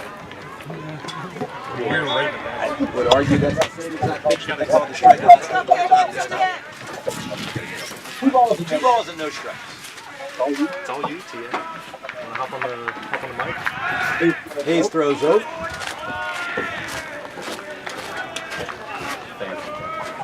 2 balls, no strikes, 1 out. Top of the fifth with the Dolphins trailing 3-1. Ball's hit again to Andrew Hart. Let's see if they try to get aggressive here. They hold it second. Hart comes up throwing, and the Episcopal's got something going here. So as we, trying to stay focused on baseball, but state tournament, winner go home, sudden death overtime. I've been in a few of those with the Dolphins boys lacrosse program. One which was really fun. We got another 3 innings over here. We got about No, that's time. That's time out before overtime starts. We're in overtime. Right, here we go. But I'll tell you, winning those, no better feeling than winning the sudden death overtime. I've been on the bus home from Woodbury after a sudden death overtime loss, and it's rare to keep a group of lacrosse players quiet. That was a quiet bus ride. Devin Deming broke the silence by saying, Can we get some? Yeah, that's usually the line. all right, so Trinity with 2 on. Sure, I had a couple of Carter Atherton asking that the time we took a trip to Richmond. If you're going to travel, you stop at Pierce's Barbecue. This ball's hit hard at Jones. Runner's going to bluff to tag at third. Bryce would have posed him. And Jones, Bryce Jones letting the hose air out a little bit. Tempting 23 to run. That's the type of arm ODU's quite excited to have in their stable next year. So big out for Nate Hayes. Dolphins want to get back in the dugout trailing just by 2. And Carter's going to come up to the plate. He is 0 for 1 on the day. This is an interesting thing in the bullpen happening right here. We have 2 catchers throwing to each other. I don't think I've ever seen this. It looks like McCadden guys warming up to come in this game. To catch. Yeah. Or possibly putting Kenny Shadle on the mound. Jack Wickham at third, but that wouldn't put Adam behind the plate. Pull the DH? I don't think that would pull the DH because Kenny's in the lineup right now. Hard ground balls. Holland to Che. Nate Hayes does what Nate Hayes does. Yeah, if they make that switch, Craig, it's just going to be a straight swap for Nate Hayes. And I imagine Cooper still hits for McCadden. Okay. I'm so used to pro baseball when Harper Cox comes out, and that's Harper Cox's day. All right. So we got a face-off over there in lacrosse in sudden death overtime. It looks like Cape is defending the south goal, and it looks like Covenant has the ball. So we need to stop. We need to stop, Mr. Appleton. We do. So while, let's see, new pitcher, same pitcher, new pitcher, same pitcher, new pitcher. Same pitcher. Same pitcher. So we're going to let him warm up. Dolphins are on defense. Shot. Looks like a save by goalie Tori. Tori's a sophomore, and she is the queen of the cage. She's our field hockey goalie. I don't know. Let's see if Mr. Organ can give us an update. Dolphins are trying to clear the ball over there. So goalie's just walking up the field with it. It's all well and good to have the goalie walk up the ball until she loses it, and then it's not so fun. But clearing girls across, you're not really allowed to defend the goalie, right? Yeah, there's all sorts of. So we have the ball. We're running with it. It's like a fast break from behind it. Whoever's running fast. Go down in the corner with it. Actually run the other way. I don't hear a big deal, so it doesn't seem like there's a goal there. So we're about to get our first pitch. All right, we got to turn around. Jones is Holland. It's Josh Holland. Josh Holland. 2, 3, and 4. Dolphins need to get something going. They lost the ball, so we'll give you a final there in a bit. Typically in overtime, it doesn't take long in the class. So we probably see Dolphins taking the first pitch from here on out. I see it. He seemed like he lost a little bit of his control there. But to be honest, the young man has made pitches when he needs to make pitches. Yeah, bases loaded and 1 out, and he got out of it. Holland hits a ground ball foul. He's going to be in the 1-2 hole. Soccer well on their way to a first round state win, and they're going to be in the state semifinals, likely playing St. Catherine's of Richmond. Assuming they won their 1-8 contest. Holland did an 0-2 hole here. Dolphins need base runners. Holland is going to hit a ground ball to third. Third baseman comes up throwing, and he goes 5-3 put out. 1 down. Looks like a loose ball in lacrosse, and the Covenants pick it up. Is that their mascot? I don't know. I'll just make things up at this point. Covenant War Eagles. It's going to bring up senior Bryce Jones. As you were saying in between innings, Dolphins rattled a little bit with the umpiring. They need their senior to really settle them down. base hit, I think do wonders for the mentality right now. Getting on ahead of Kenny, Bryce is going to try to bunt his way on. Pulls it back or not? Base hit bunt right there. I think he pulled it back. Ball one. Get my fine jar ready. Yeah, well, I'm just putting 50 in it. We can say what we want. Yeah, I agree. And again, I'm not saying what's a ball or what's a strike. I'm just saying it's not been consistent.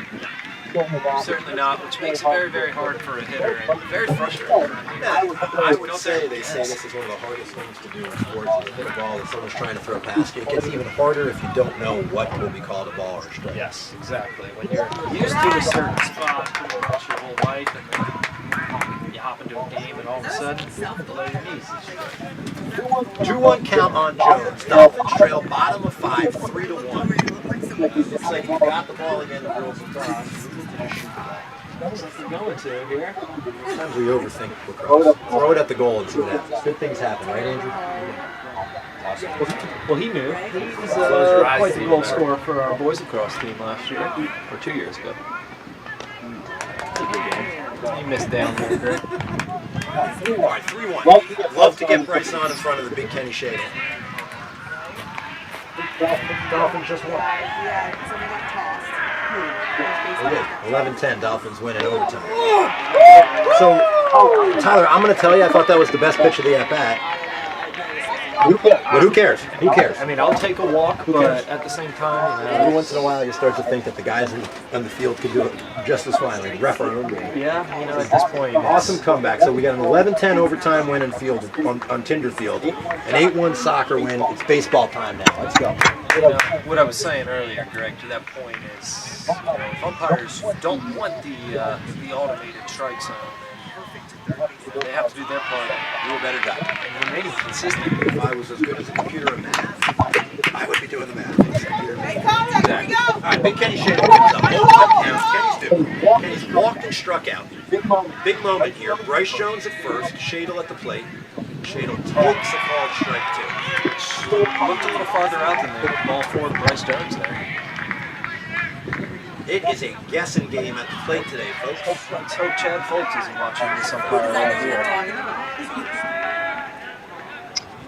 Shadle hits a hard ground ball. Great piece of two-strike hitting, and that's what we've been saying about Kenny all year. He's got the power.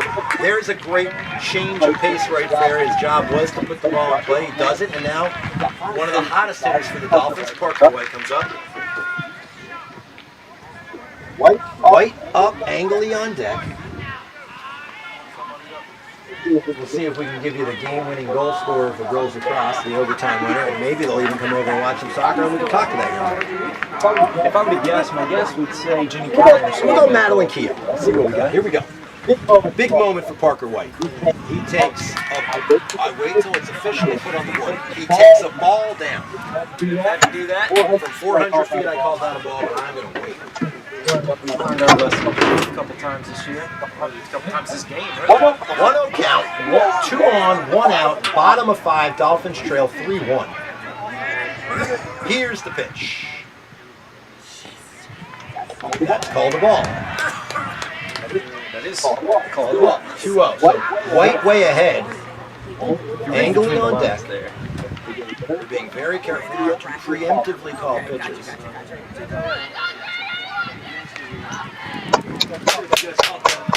There. Girls. 2-0 count. Screw the fastball with P. White and see what happens. Throws that. Called strike. Strike one. Called strike one. In the same location as the last two pitches. All right, so White's ahead in the count, 2-1. There's 2 on. Good speed on the base paths. Ball in the gap probably ties this game, Tyler. Good time for a hit right here, Parker. White delivers. Ground ball. That'll be one. Jones, they're going to hold Jones, and Angley's going to come up with the bases loaded. That's probably the right call there. It looks like the right fielder would have thrown him out. All right, so almost a victim of hitting the ball too hard. Bryce took a long round of third, but with only 1 out, they're going to hand the bat to Cooper Angley and see if he can get the job done. Angley's 0 for 1. He's walked. He was stranded in the 4th. He's up again here in the bottom of the 5th with the bases loaded. Looks like we're going to see a pitch and change now. Ginny Kiner with the game winner. Tyler Faubert with the call, and if she comes over here, we'll grab her and invite her up to have a little chat with us. All right, so the Titans going for a new pitcher or not? I don't know. Could be a meeting on the mound. I think they're discussing whether they're going to get Pierce's barbecue on the ride home. Actually, it's only second visit. Third visit. Everybody knows you only get Pierce's if you win, so this is a moot point. They don't need to even talk about this. If they win, they can get Pierce's. Bus driver eats free. We'll see if we have any girls soccer players want to chat with us and tell us how the game went. We're saying no. We don't want the beauty of being on air. Low-key squad. All right, they are pulling the pitcher. So the third baseman is going to come into pitch. Pitcher is going to go to...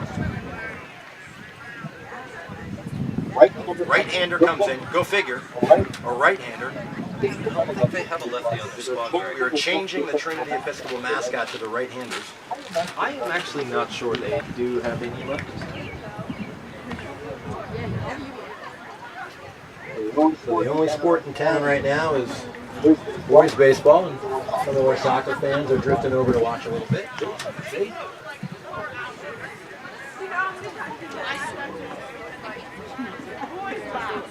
Girls soccer team advances to the Final Four in the state, something I haven't said in my 7 years at Cape Henry, which is awesome. They will likely face the #1 seed, but I tell you who you don't want to play in girls soccer right now, Tyler. That's Cape Henry. And that's Cape Henry Dolphins. They are offensively a juggernaut, and they're doing this all while their starting goaltender broke a bone in her arm or her wrist. And she's moved to the field, and you got to give Olivia Zettervall, senior Olivia Zettervall, who's having a heck of a season in the field, sort of for the team. The team needed her to hop in the goal, and she's done a fantastic job in the goal. Actually kind of looked like Bella Cook at the end of that game. It was fun. Olivia probably wanted to run around and get sweaty a little bit, so I'm glad they let her out there. And some of our soccer players will come over to watch a little baseball. Let's see if the cross grips over. The only person more nervous possibly than Cooper Angley might be Mrs. Angley. She is walking around the soccer field now. Contain her energy. All right, here we go. I'll tell you what, if he wants to go ahead and hit the ball right here, I would have absolutely no problem with that. Angley's got a job to do, right? So we need to get one of these runs across right now, Tyler. Bottom of the fifth, Angley's up. Jones at third, Shadle at second, White at first, Parker with a base hit, Kenny with a base hit, Bryce with a walk. Dolphins with 3 hits on the day, and here we go. Taking a pitch here with a new pitcher in, or you green light? I'm definitely taking a pitch here. Probably taking another one out. Is that a ball? So I've heard a lot, we take, in these situations, take till you get a strike? Yep. Okay. So you got to have a little confidence in the guy with the bat to do that, right? Yeah, it's more about making sure the pitcher is throwing pitches, Okay. not getting out of the 1-0 count on the sophomore designated hitter today. And that's the infamous outside corner that Trinity has lived on, and Angley's in a 1-1 count. I don't think he's swinging at that pitch anyway. Probably not. Now he's got a job to do, so A deep fly ball or ground ball up the middle is going to get a job done. let's see. I'll go ahead and take a trip on the gap. Here we go. Angley's ready. Pitcher's ready. Angley hits a fly ball. His head is going to get down.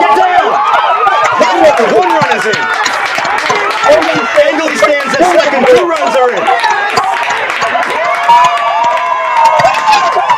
Angley knocks it to the tie the game.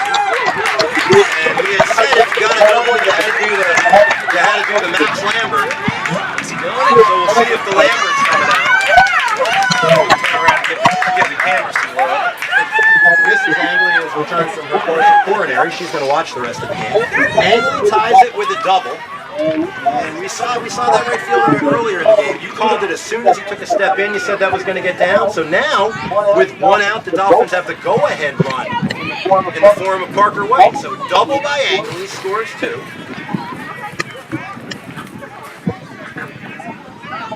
Leftist bat, I thought, good enough to get 1 in for sure. Yeah, you read it off the bat. They've been playing shallow and they paid for that. Well, you sense this from our field. The wind actually kind of helps it when it carries out to right. So you know it's going to carry a little bit farther than it normally does. So Wickham now with the infield in for Trinity. Big change of, and Wickham hits a foul ball. He's in a 1-1 count. So what Wickham really should be doing in this situation is looking for a ball up that he can drive to the outfield. Okay, you're thinking sack fly in this situation. You're thinking sack fly, but you'll take a line drive to the gaps. Anything but a ground ball is going to get a job.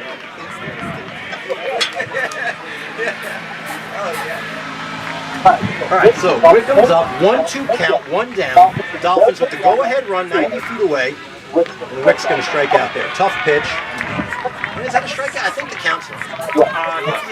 So we're going to invite Senior Olivia Zettervall to join us in between innings and talk to us a little bit about that soccer. And as we mentioned, Olivia's jumped in the goal for the Dolphins, so we're going to have some fun with her and see how that game went. Right now, we need a base hit, Olivia. Yeah, we got a little bit until we're going to bring you on in, Olivia.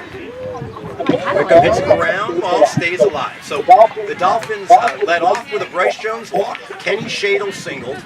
Parker White hit a rope for a single. Cooper Angley doubled. And now we're in a situation 3-3. Dolphins tie the game. And they have got the go-ahead run 90 feet away, but let's get greedy and put a crooked number on this board. Just one out here. Why not?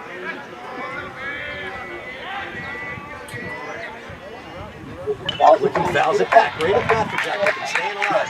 Just missed that ball. So, Olivia, do you know who we're playing at? We're gonna play collegiate. Depends who wins the game. Who was the 1 seed? 1 seed St. Pat's. Collegiate is we're the 3 seed. Yeah, Richmond Collegiate, not Norfolk Collegiate. All right, back to baseball. 1-2, Wickham ready. They're the Cougars. I've called every team the Cougars. There are actually Cougars there. We will see some Cougars. Wickham's going to step out.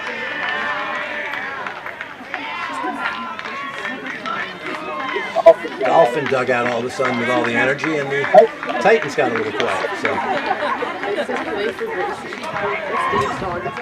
1 ball, 2 strikes. Wickham is ready. Sophomore catcher at the plate, and he hits a ground ball. That's going to do a job there. It's okay. Does his job. Angley gets dirty. We scored a run. So Wickham does his job. Angley trots off with 2 RBIs, and Jack Wickham with a fielder's. You call it a fielder's choice RBI? That's a fielder's choice. That's a fielder's choice RBI. Great job by Wickham to get a run in and a 2-strike count. And the Dolphins lead for the first time today, 4-3. You know, with Cooper there, usually you don't run when the ball is hit in front of you when you're running on second base. But in that situation, they might have been telling him to get in a run. Yeah, let me ask you, because if he fields that clean, does he think about going home with that? So we'll have to see. He got his pants dirty. Easier to do that when you double in 2 runs. 4-3 Dolphins all of a sudden with 2 down and Wickham on. The quietly speedy Jack Wickham at first. And the Dolphins now are 6 outs away from a Final Four. Yeah, and I don't think we're going to see Wickham move in here. With 2 outs, I think the momentum on the Dolphins side here, they're just going to let them swing away. All right, so we have, in between innings, we have senior superstar Olivia Zettervall ready to chat with us a little. But we're going to make her wait because we're going to keep this inning going. I think the girls' soccer team brought a little luck over here to the baseball diamond. They brought the bats out. You're going to knock on some wood there? While you're standing, is this your first soccer Final Four appearance, I believe? It is. Yeah, fun. Olivia, transparently, Olivia is a field hockey superstar headed to the Ohio State University next year to take her talents there. And it's not going to surprise me to see her on the field right away. Not one. Wickham goes. Jack wheels Wickham, steals that. Straight up. Barry Allen speed right there, Tyler. The flash at second. Quite the flash, yeah. I like this. I think I might slide, but I'm not going to slide. So Wickham doesn't want to get dirty. those pants can be used again. Actually, these pants, catcher pants, they get washed. Here we go. Dolphins have a right-hander getting ready in the bullpen. Just a bit outside.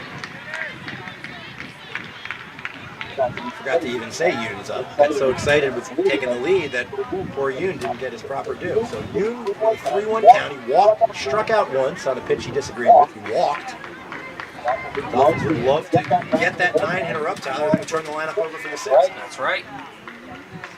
And they will. And they will. Get Andrew Hart back up here. Andrew Hart, who actually struck out in his last at bat. We're going to pull Hart back. Are they pulling Hart back? It looks like Dodolo's just taking a second to talk with the pitching coach for the Titans coming out. I think Dodolo's telling him to leave off the high stuff. I like the high stuff. League of their own. There's also no crying in baseball, right? So.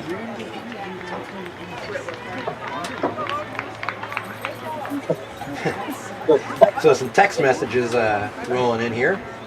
A little bit of an upset in girls soccer. Olivia said about Trinity Episcopal 4, Norfolk Collegiate 2. They are knocked out of the state tournament. Oh, no. We played Richmond. No. I'm saying NOCO was the 4, and they got knocked out by the 5 seed today. I mentioned Coach Richard Hamill, the basketball coach. Well, his soccer season extends to the Final Four, so they'll play St. Cats.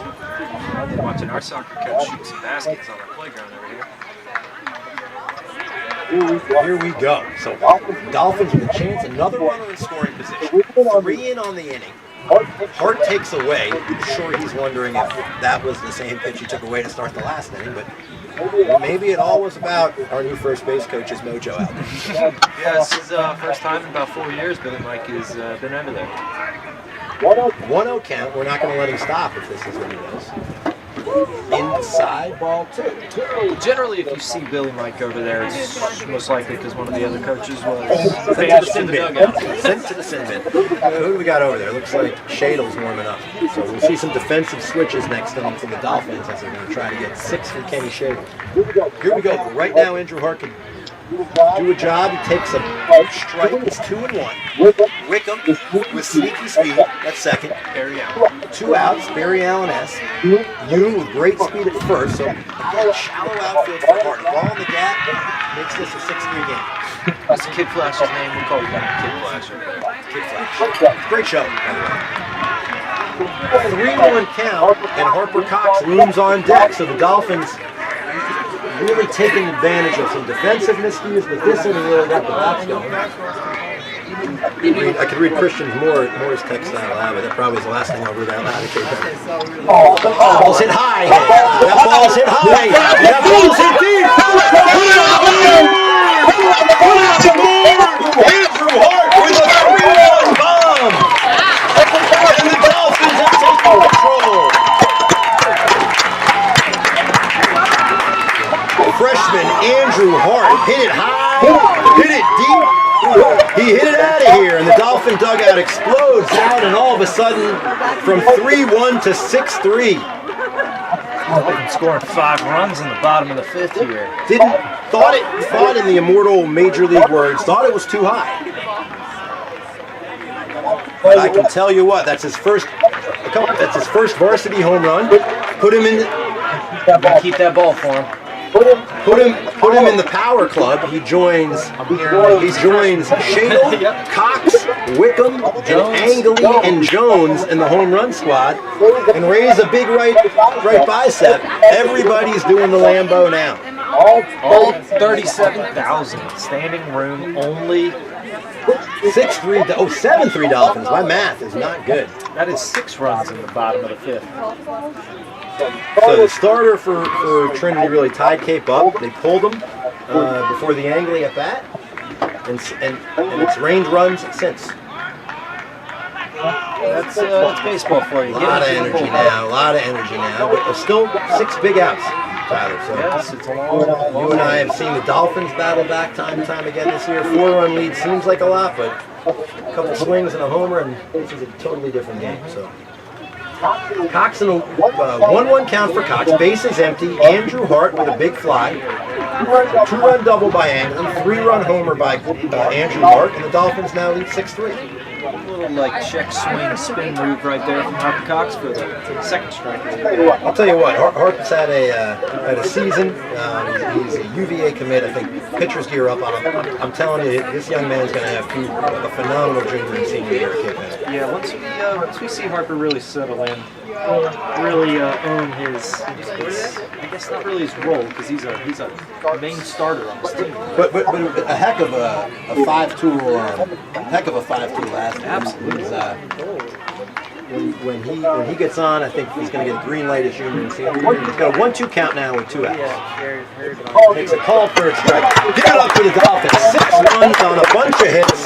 Take control of the game. We're going to have a quick chat. Olivia Zenner will hop on. All right, so Rachel Siphon, sarcastic. All right, so Olivia Zetterball is joining us. Olivia, big win. Get that a little closer. There we go. So you jumped into the goal when Kate Shepard got hurt. I know you'd prefer to play on the field, but you're doing a heck of a job. I don't think we've lost a game since you stepped in the goal. We have not. All right, so you had an abbreviated field hockey season, but you got a couple state championships in field hockey, and now you got a chance, pretty rare for an athlete, pretty rare for an athlete to win state titles in 2 sports, and now you're 2 games away. So, team excited to be playing on Friday? Yes, we are. We haven't made it to states in, I think, 8 or 9 years. Hi, Gracie. Did you get any? I know that your assistant coach is the legend, Dave Brunn. Any words of wisdom from Dave Brunn today after the game? I think he said, keep your head above higher. Okay. All right. That'll take hours to figure out, but that is what makes Dave Brunn Dave Brunn. How about who were the best on the pitch today for the Dolphins? I would say Sanaya Rem and 8th grader had a great game, along with Olivia Fowl. Bella Cook played field and goal for us today. Oh, you got to run around a little. Yes. Well done. I saw Summersville flicking over there. She did. She had a great game today. All right. Well, we wish you nothing but the best. We are 6 outs away from wins, and wins. I don't know if you noticed, the girls lacrosse team tied the score with a second left and won in overtime. So that was pretty exciting. And now, since your soccer crew rolled over here, the Dolphins put 6 on the board. So, congrats. It's all for me. All for Rachel Siphon. Yep. Alumni Rachel Siphon. Yep. Rachel, by the way, is one of those people her sophomore year said, "I'll never come back here." You're really old, but okay. Laura Zetterball's here too. The smarter of the Zetterball girls. Yeah. That's okay. That's very nice. All right. Well, thank you very much, Miss Zetterball. Congratulations. You want to call in? Hop on in. We've got Kate Alum and former captain of the baseball team and brother of superstar center fielder Trent Jones is going to join us. So that was a fun inning, Trent. Oh, great inning. Big hit by Cooper Avery. Big hit by Cooper. Big hit by Andrew Hart. This 2 was awesome. freshmen stepping up today. Big moments. All right, so Kenny Shadle comes in, so we're probably looking for trying to get 6 outs out of Kenny. Oh yeah. And if Kenny pitches today, what do you think about if we're able to advance? Would we be able to see him on Friday, or is it a lot depends on just how many pitches he throws here? Yeah, we see how many pitches he throws here. We got some options. Definitely the hardest thrower on the team. So it's fun. Trent's sitting next to me. Trent's finished up his first year at Hampton Roads. Tyler and I commented that Trent doubled his size in the right way at college. He looks like 8 in the weight room. In the right thing. He had a nice season at Hampton Sydney, and he's back here for the summer, and he's supporting his younger brother Bryce. And kind of fun. The 2 of them will be playing. Oh, so we did have some changes we should have said. So we've got McCadden hops back behind the plate. Jack Wickham goes to 3rd, and we'll have to see. You suspect Angley will DH now in the Dye spot, or Dye will be DH for by Angley. Okay. So I suspect the same. Siphon I suspects concur. the same. I concur. Shadle way ahead 0-2. So kind of fun. Your last time we were at Shepherd Stadium, you were a sophomore. You were a junior, and your brother was the last sophomore. So it'd be fun for you guys, for the Jones family, to get back there. Oh yeah, for sure. That ball's hit foul. That was a tough one. We played the Benedictine team as a kid that was drafted in the 2nd round. They were a talented squad, but we hung with them. We were right in that game for the first 4 innings. Actually took a lead into the 4th. And their bats kind of exploded on us a little bit, but that was a heck of a I pitched to that one. I wasn't going to bring up that long shot. Oh, yeah, it's give all up a home right. run to a future pro, that's fine. And ball hasn't landed yet. That ball is not landed. Here's the pitch. Shadle misses. I did say Kenny last primarily a time that was fastball the pitcher. hardest ball I've ever seen hit in my life. It's like that far outside. That's a fun ballpark to get to, and I know that at the start of the season, the Dolphins had said the goal was to finish in Shepherd Stadium, and they're 6 outs from achieving that goal. If the Dolphins do advance, who would they play? They will play the winner of the St. Christopher's Potomac game, which I'll get a score on in a second. safe bet would say it's St. Chris. 17 or 18-0 in the year. I think they actually tied Walsingham of all things. But Walsingham's pretty good. yeah, they're exceptional. I think they're on the path to a D3 state championship. They won their first ever TCIS title, and now Shadle with a 2-2 count gets it. Great pitch. So if Kenny takes off his hat, Trent, I don't know if you've seen Kenny. He looks like if you could just put there we go. If you could just put the Charlie Sheen glasses on, he's full on major leaguing out there. He looks like he's Wild Thing for sure. Like who? Taxi driver. You got De Niro and Taxi Driver up. That's what he looks like to me. I know. Like, don't watch Keep the that. kids away from the VCR. 1 out, 7-3 Dolphins lead. Exploded for 6 in the bottom of the 5th. And they're going to ask Kenny Shadle to do his thing. So I had said earlier, very rare that you see a guy coming in and closing games after he played the cello in the orchestra concert, but that speaks to the type of young men that are on this roster. And they got to do it all here, too. Shadle gets a swing through. Really, Trent, you've played this game a lot. When you have an inning like that, really hard to get the life back in the dugout for Trinity, huh? Oh yeah, for sure. 6-run inning. It's tough. A couple big hits, and again, it seems like tough as a starting pitcher. You do your job, you hand the ball off to your teammate, and obviously he's your buddy, but that's hard to watch as he kind of handcuffed us and only gave up 2 hits. He gave up that hit to Parker, and then they pulled him pretty quickly there, but his pitch count was getting up.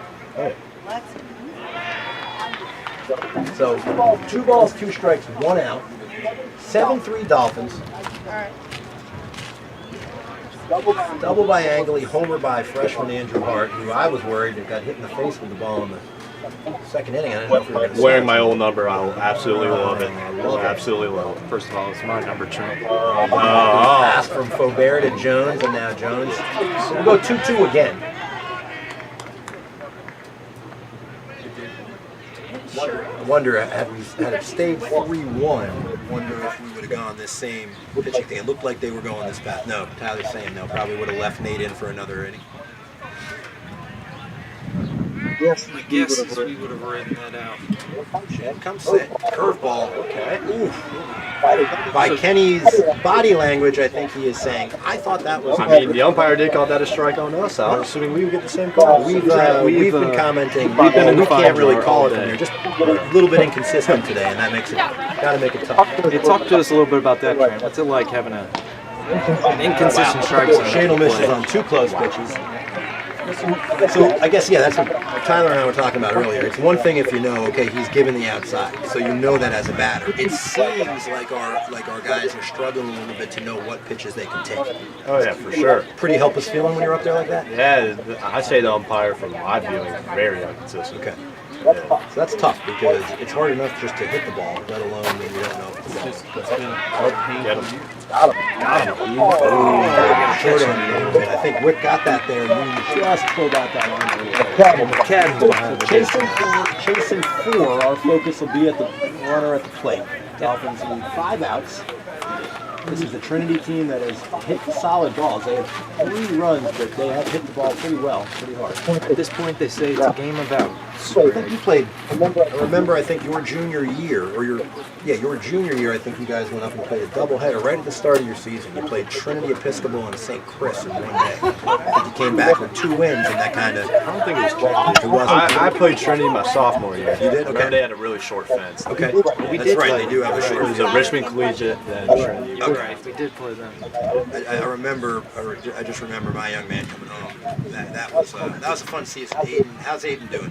Aiden's doing good. Aiden actually pitched against us. Did he? He did pitch it. He did pretty good. Did you get to see him? He's a relief pitcher, yeah. Yeah, he's the number 1 reliever at me. Probably weekday started too. All right, Shadle now. A little talking to from pitching coach. The GOAT, Mike Chadwick. Or first base coach. Yeah. Since the 3rd inning. The second time he's ever done it. I've never seen that. He's not going anywhere. Bryce or Harp will get that in, and the Titans have something going now.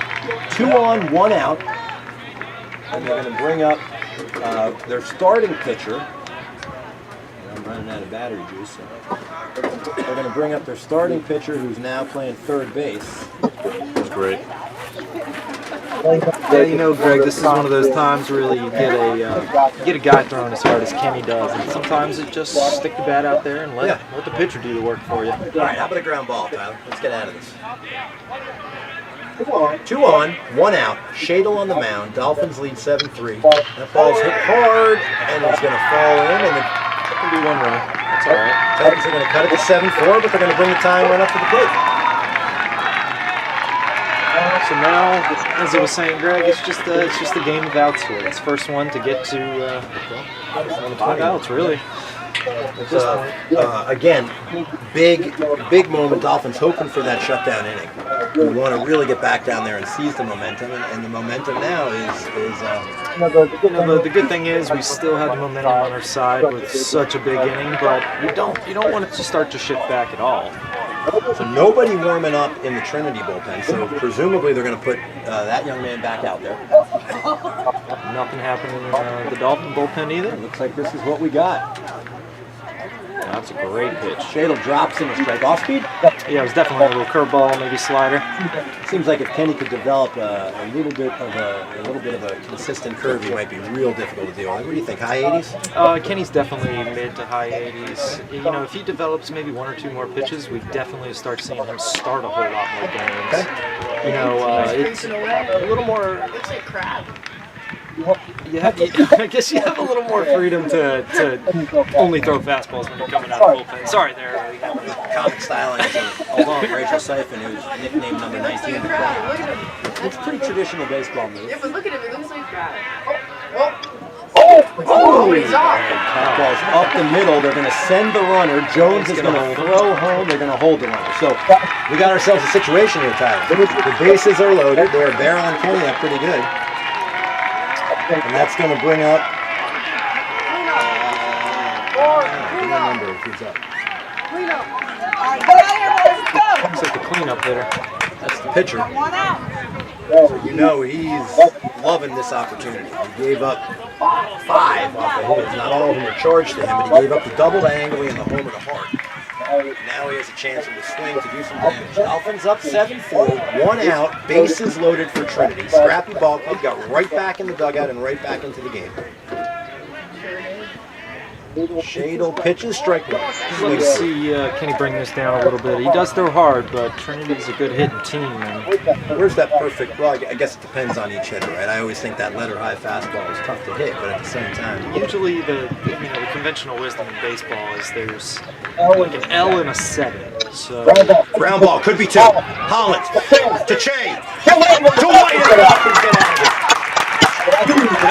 Huge moment in this game. Yeah, as I'm saying there, Greg. So if you think of the letter L, so if you're pitching to a right-handed batter here, okay. If you have that L, so you're going from everything on the inside part of the plate, and then everything on the bottom part of the plate is what you want to do to a right-handed batter. So you're living all inside and then all bottom. All right, so you're trying to keep them away from extending his arms. You don't want to extend the arms. And then for a lefty, it's a little bit different. It's more of a 7, so you're going up and then outside portion of the plate, since lefties generally like to swing up.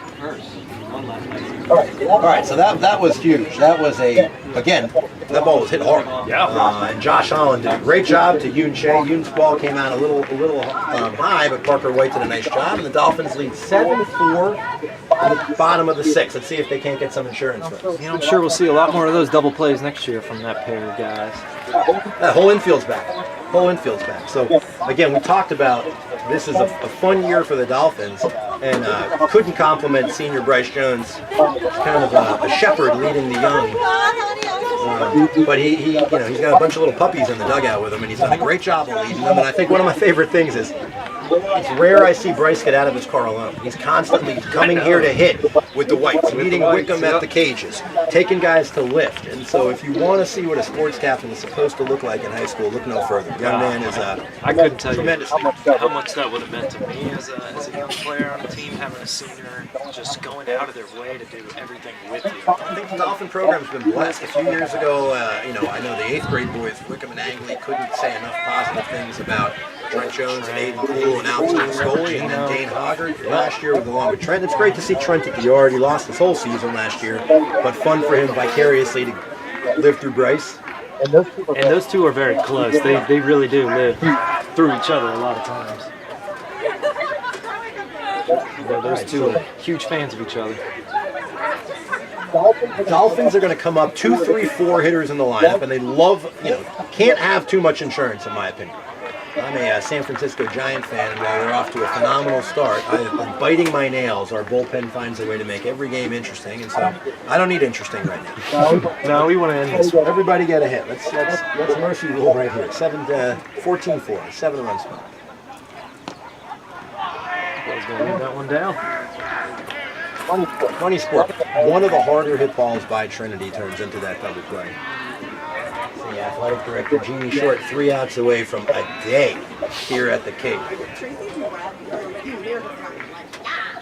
All right, Josh Holland is going to run down the first on a 4-pitch walk. See senior Bryce Jones step up. Senior Bryce Jones with what could be Bryce's last home at bat in a Dolphin uniform. I'll just reclass him. We'll take him another year. Not sure ODU would let us do that, but we'll ask him.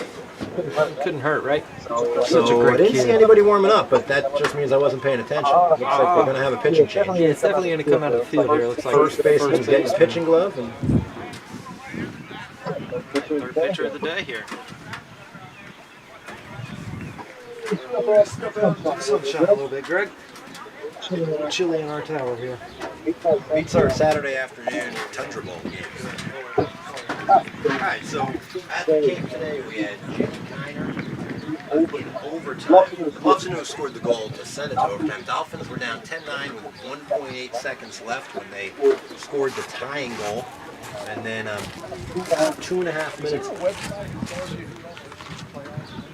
About 2.5 minutes into overtime, both teams had multiple possessions. Ginny Kiner scored the game winner with her brother Jack Kiner here in attendance. So that's fun. In soccer, the Dolphins cruised to a victory over Norfolk Christian. And in baseball, they were trailing 3-1 in the 5th. And the Bats came alive. They had a big inning anchored by a 2 RBI double by Angry, followed by a 3-run homer by freshman Andrew Hart. And Trinity's going to go to their third pitcher of the game. Let's see, with what limited juice I have in the phone, let's see if I can tell you how other teams are doing. It helps if I can spell St. Christopher. What are you doing? I'm telling you, I think there's a whole summer. It's like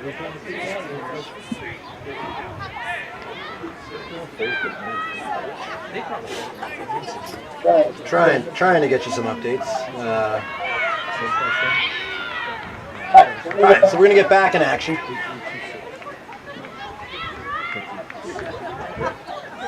Bryce Jones comes to the plate. Josh Holland on.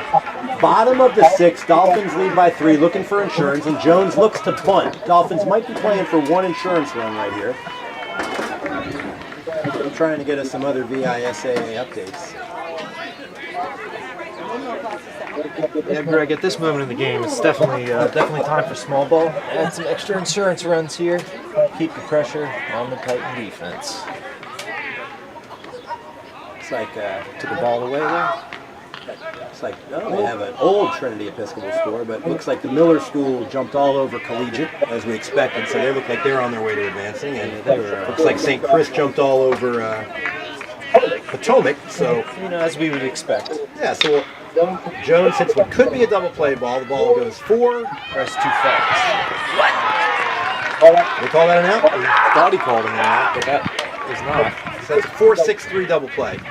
We'll send him. We'll send him a replay. I don't think he thinks he's out. They called him safe. I guess he's safe. All right. So it's a 4-6 put out, fielder's choice, and that'll bring up Kenny Shadle. Shadle right now coming into close.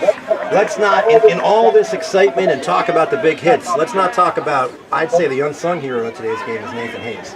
Yeah, Nathan Hayes came in and really shut down a team that was swinging the bat pretty hot, and they came in and put up a scoreless inning. Shut him down. Shut him down. Call him public enemy number one. You know, that's kind of Nate's MO. Just come in and Shadle hits a ball. I think he's going to get caught up. Real high. Real high. Real deep. Shadle bomb number 7.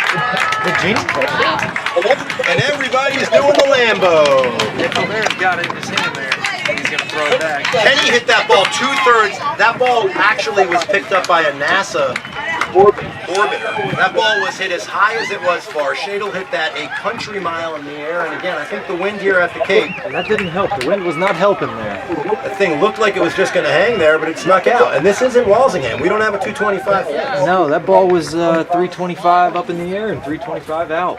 Put it on the board. Shadle's 7th of the season. Dolphins lead 9-4. So they gave one up and they got it right back. And I think Mrs. Shadle's more excited than Kenny Shadle. And with that home run, Kenny earned a haircut. Another haircut. Big swing. Parker White comes up. Parker singled in his last at bat. He's got 2 hits on the day. And that's a big one. That gets you out of slam range. I'm always love the 5-run lead in baseball. The big 3-goal lead in lacrosse, 5 runs in baseball. 3 runs in soccer. 3 goals in soccer. Give me a 7-point lead in hoops. Well, that didn't work out too well for us this season, Greg, did it? Our adult league team. I don't know if we ever had a 7. We won a game. We did win. I hit some free throws. But did we win by 7? We won a game. We lost by an integer with a 7. 3-0 count. Pitcher's a little rattled here. He's 3-0 on White. That's going to be a ball 4, and Angley is going to come up on the plate. So Angley is 1 for 2 on the day. Struck out in the first, walked in the third, and hit a big 2-run double in the 5th. Timely double. Timely double. He needed that one. The Dolphins needed that one, and you called it off the bat. Yeah, and we definitely see him here. So it was straight swap from McCadden for Nathan Hayes at that point. The DH, now DHing for the catcher. Guy is a defensive, has played a lot of catcher this year for the Dolphins. Does a nice job behind the dish, and so sure Shadle feels comfortable throwing there. And Wickham actually is a hell of a third baseman. So yeah, we got 3 pretty good catchers in our program here, and 4 really, actually. But. Yeah, I'll tell you what, the young man who sometimes doesn't get talked a whole lot about is Conor Pannell. He's started a lot of TCIS schools, and he's a heck of a young man. And for the role that he's been asked to play on this team, he's done a heck of a job. Yeah, he's another glue guy in there. You don't always see what he's doing, but we're not where we are without him. Not at all. It's a lot of teams have to send out an infielder or a kid who doesn't catch to warm up their pitchers instead of a guy who it's what he does and he does it real well. Angley hits a long fly ball, line drive out to left field for an out. There's a great piece right there. Barrel there. Only 1 for 3. We've had a couple balls hit really hard today, just right at somebody. And a little bit of chirping back and forth from the dugout. Yeah, Cooper is known to chirp, so the Draymond Green of this team. He had something to say, and I think they said go back to the dugout. Love to have him on your team. We're getting heckled by our. That's the woman not wearing red. We can't hear her. It is. She's not wearing red. All right. Wickham comes up. Wickham had a nice piece of hitting with 2 strikes to get the 4th run across, and Jack Flash Wickham throws the bunt down there, but he pulls it back 1-0. So Wick behind the plate for the first 5, popped out for 3rd, but he had the 4th RBI for the Dolphins on a nice piece of, he had to put that ball in play, and he did it. Great piece of hitting by Jack. And he hits a fly ball. And so Paul Horgan knows that's not a duck fault. That's a little harder. All right, Dolphins 3 outs away from the dub. They score 2 on the big fly from Kenny Shadle, his 7th of the season to lead the Dolphins. And we're 3 outs away from advancing to the state Final 4. It's just like, So it'd be great to see the Dolphins back there. I think if we do, that'll be, 3rd, 4th straight year to get there. Often Shepherd Stadium there. I think it'll be the 4th straight year. It's a fun ballpark. It really is. It's fun. It's neat to see the kids playing in an old minor league stadium, and we'll have to see. We certainly will. We likely will be battling St. Christopher's, and, which is fun. I always say let's go play the best of the best. And we saw all 3 of the top seeds in this tournament. We're the 4th seed. We saw 1, 2, and 3. We're 0-3 against them, but we were in 3 good ball games against them. Those were 3 of probably my favorite games I've seen all year. And I'll say this, in each of those 3 games, while the score got away from us at some point, we put ourselves back in that game. We were tying run at the plate against St. Chris, tying run at the plate against Benedictine, and we certainly made Miller work for it. I think they pulled away at the end a little bit, honestly. It'd be nice to see the Dolphins get off to a fast start. Usually it seems kind of like we wait until maybe second, third inning to really get things going. But Those are not the type of ball clubs you want to spot if you're no, those are you want to see D1 arms. yep, the powerhouse. Petersburg?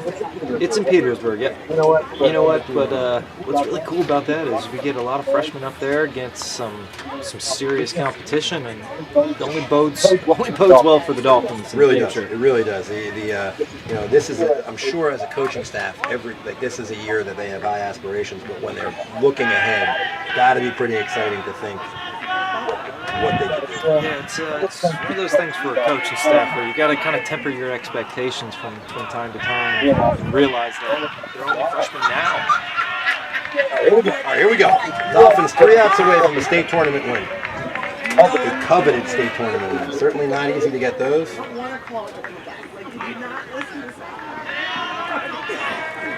Shadle's going to take the ball and see if he can get the Dolphins to Shepherd Stadium. Here we go. Strike 1. We took a little something off that. I don't know. Dropped the curveball for the first pitch. If you're looking at the score and you're thinking this hasn't been much of a ball game, it was 3-1 with 1 out and the bases loaded in the 5th. Trinity lead. Dolphins have scored 8 in the last 2 innings, and Shadle gets a call there. That's the same call Angley threw his hands up on, so I guess it is evening out. Hey, we'll take one. We'll take it when we can get it too. Although I would like to see a more consistent zone for both sides. Consistent zone up at Shepherd. I'm sure we will. Big pitch. For you watching, if you can see that one, that was that missed. I'm gonna zoom in a little closer on the. That missed somewhere, so it's 1 ball and 2 strikes. Ken's blocking his own strike zone here, but strike 3, 1 down. As they say, ball doesn't lie. Ball don't lie. Rashid said it best. Dolphin dugout enjoying this. A little easier to enjoy it up 9-4. They say winning makes things easier, right? 2 outs away. 9-4 Dolphins. 6 in the 5th, 2 in the 6th.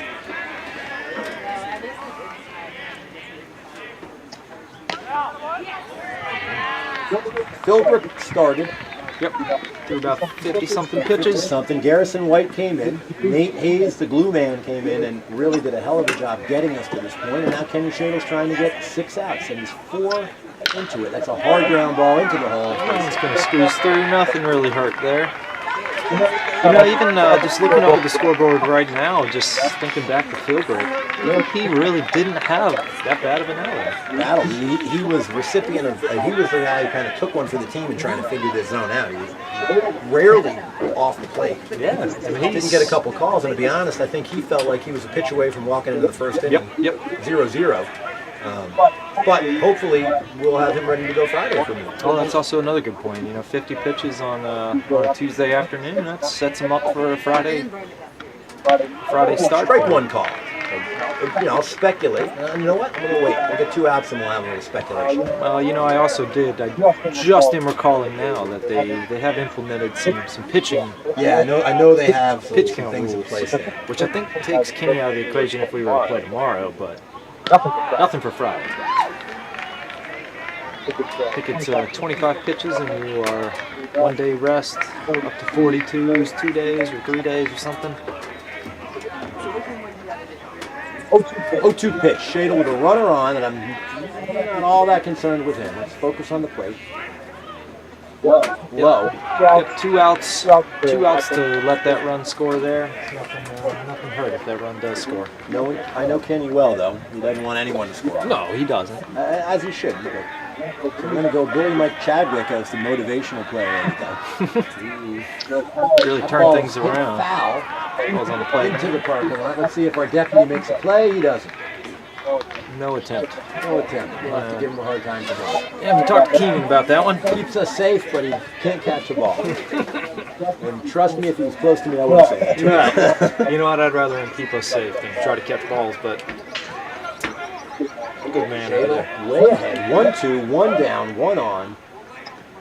Yes. I can see Kenny maybe getting a little excited up here and just focus on what you're trying to do. Dolphins need 2 outs to advance. Kenny's an excitable young man. That he is. He's got to get in cello mode. Yes, we could use some Tchaikovsky here. That ball's hit high and fairly shallow. Jones in, settles under it. 2 down for the Dolphins. 1 out away from a trip to Shepherd Stadium.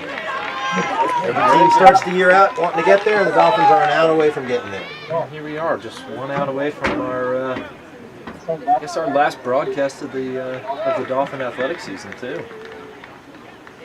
Or at least for baseball. What a day! You know, shout out. I know our boys' Lax team got fed to the Lion, but I'm sure they competed, and Joe T is super proud of them. They had a great state win on Saturday. That was one of the best games I've seen them play all year. Yeah. I coached many a season with Charlie Lonergan as well, but that's offensively as good as a Dolphin team as I've seen play in a long time. Dave, you know, it was great to see a lot of seniors getting Quite a few goals. Dudley, Harper Cox. Announce it with me, and the seniors, I don't feel like senior night against Trinity 2 weeks ago, the seniors did not get the job done. And boy, did they get the job. I think they scored 14 of the 20 goals. Wow. And they taught us all the Lambo. Lambo. 1 ball, 1 strike, 2 down. Dolphins need an out. Just a bit inside. It's all right here, though. We got 2 outs. Kenny's about, at any point, he's about 1 pitch away from getting out of here. An out away from ending Bryce Jones' home career with the Dolphins. Choke me up there, Greg. There we go. Strike away. I hear the Dolphin outfield get a little more animated here, cheering on Kenny. Dolphin dugouts ready to go. They want to go to Shepherd Stadium. Everybody leaves school early on Friday. Here's the pitch. How about it, Dolphin baseball? State semifinal bound. What a comeback from the Dolphins. We'll get to see the legs. Here's the... All right. So the Dolphins advanced 9-4. They scored 8 runs in the last 2 innings of the game. Homers by Andrew Hart and Kenny Shadle. Big double by Cooper Angley. Great piece of hitting a couple times by Parker White. And the Dolphins do a heck of a job. They knock off the 5-seed Trinity Episcopal. Score is really not indicative of how close this game was. And now we're going to face likely St. Chris, the undefeated number one St. Chris. And I'll be honest, this is going to come back and bite me in the butt. If we had to pick one of the top 3 seeds to play, I'm playing St. Chris. I want to play him too. Congratulations, Dolphins coaches and players. Congratulations to the girls soccer team advancing, the girls lacrosse team advancing. Doesn't get much better than 3 state wins. That's all from Cape Henry. Congrats to the Dolphins. Good afternoon, good morning, good night. Good morning, good afternoon, and good night.